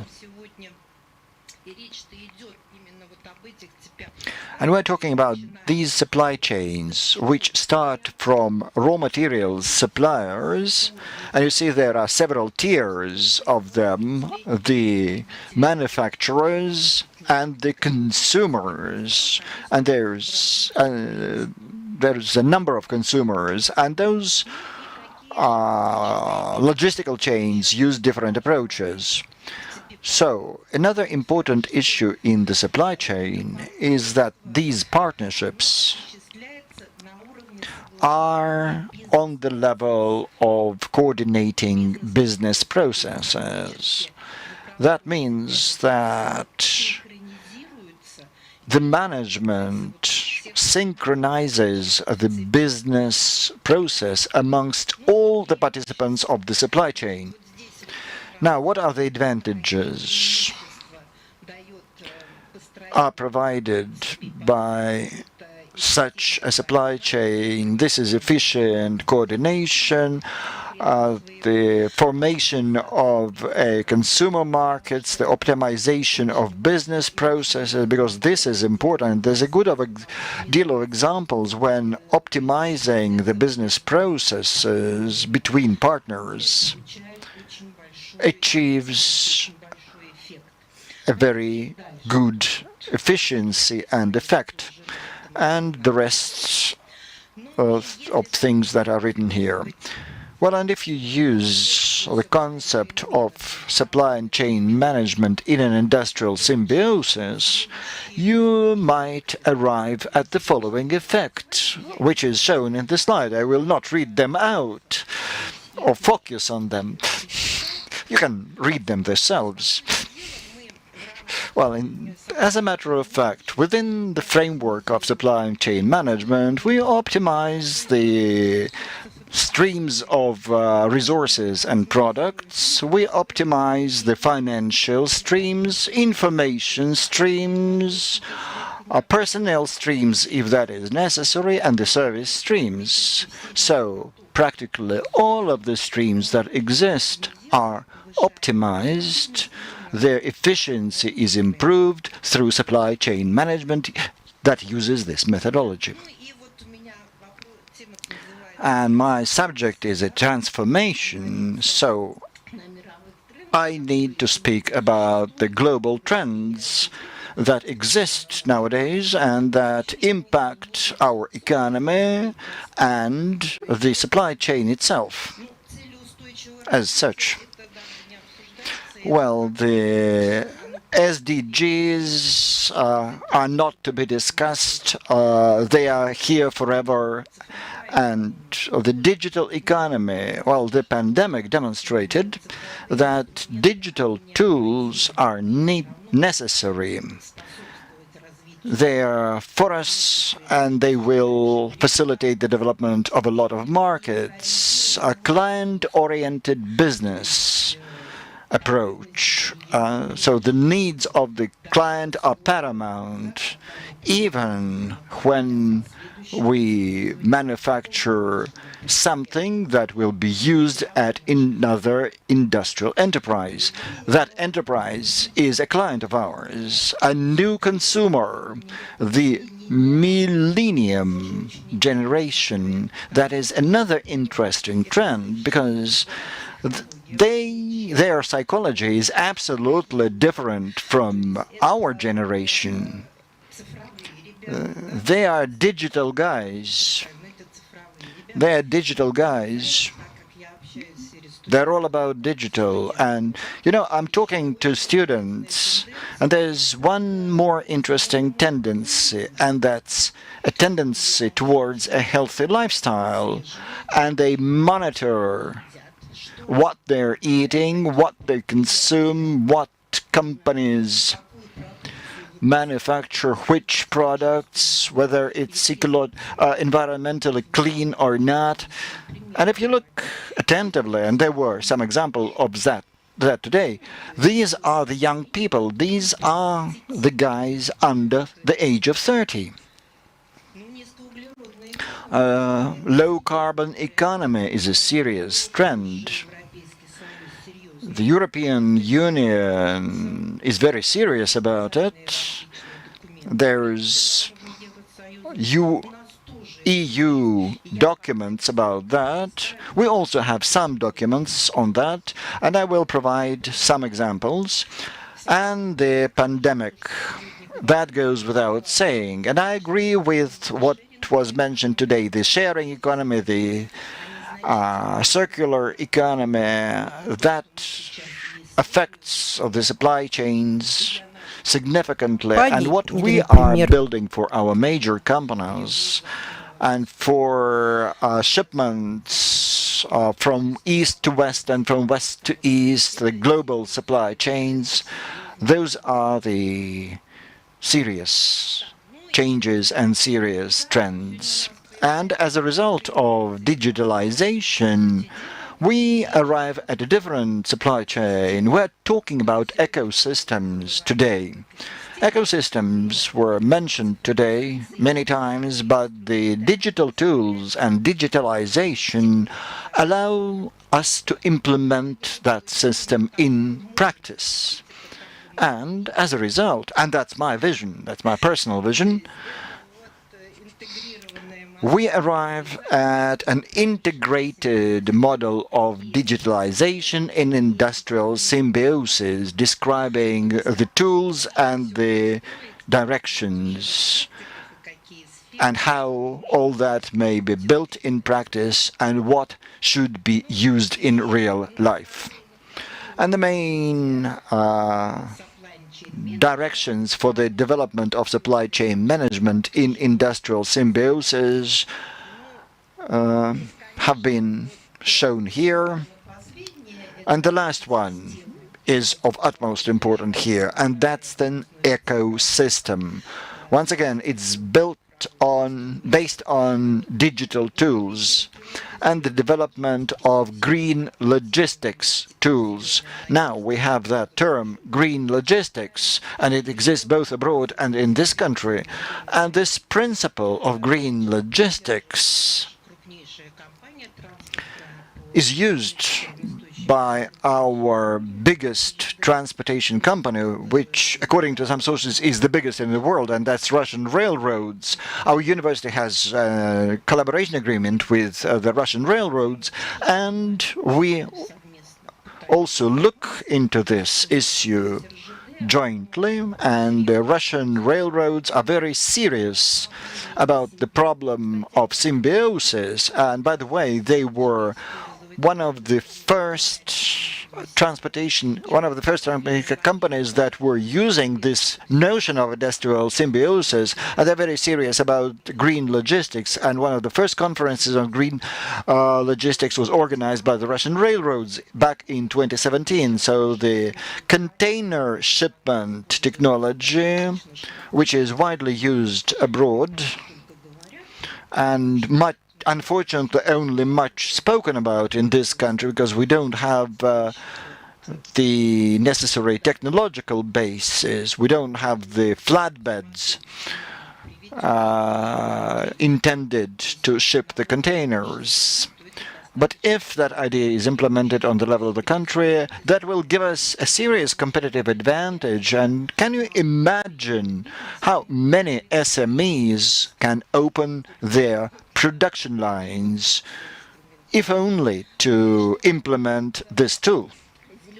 And as for the green economy, the Russian Railroads Company has a special strategy on ecology, These are the numbers, but the matter is that this year the numbers were adjusted from the standpoint of implementing low-carbon economy tools, that is, reducing the carbon footprint, and they are planning to implement the necessary tools, the tools necessary to achieve this in the eastern part of the country, in the Far East, because we know that Siberia and the Far East is the lungs of Europe. They breathe with oxygen produced there, and the Russian railroads want to implement those modern tools first and foremost there. So I hope I did not detain you too much. I hope that you will continue your collaboration with Industrial Symbiosis and find it interesting. Thank you. That's it. Thank you very much for the presentation. Oh, really, we're thankful to the organizers for keeping us a bit longer here. I would like to summarize the discussion briefly. The top important that was discussed today is that we are just participants of an utterly important session. For the first time, we have had an international event which was fully devoted to the topic of industrial symbiosis. Dear colleagues, there are three administrative issues. So first of all, if you failed to register at the entrance, please do so, or you can come up to the panel and register here. Also, in the lobby we have a banner. Please stop there and we shall make a group photo. And we are going to collect our things downstairs, and at D area, again from the banner of our conference, we are going to take buses and go and be transported to the live laboratory. Now, group photo, please. As it is the first event of this kind, please, let's have this family photo, which will stay with us. Thank you.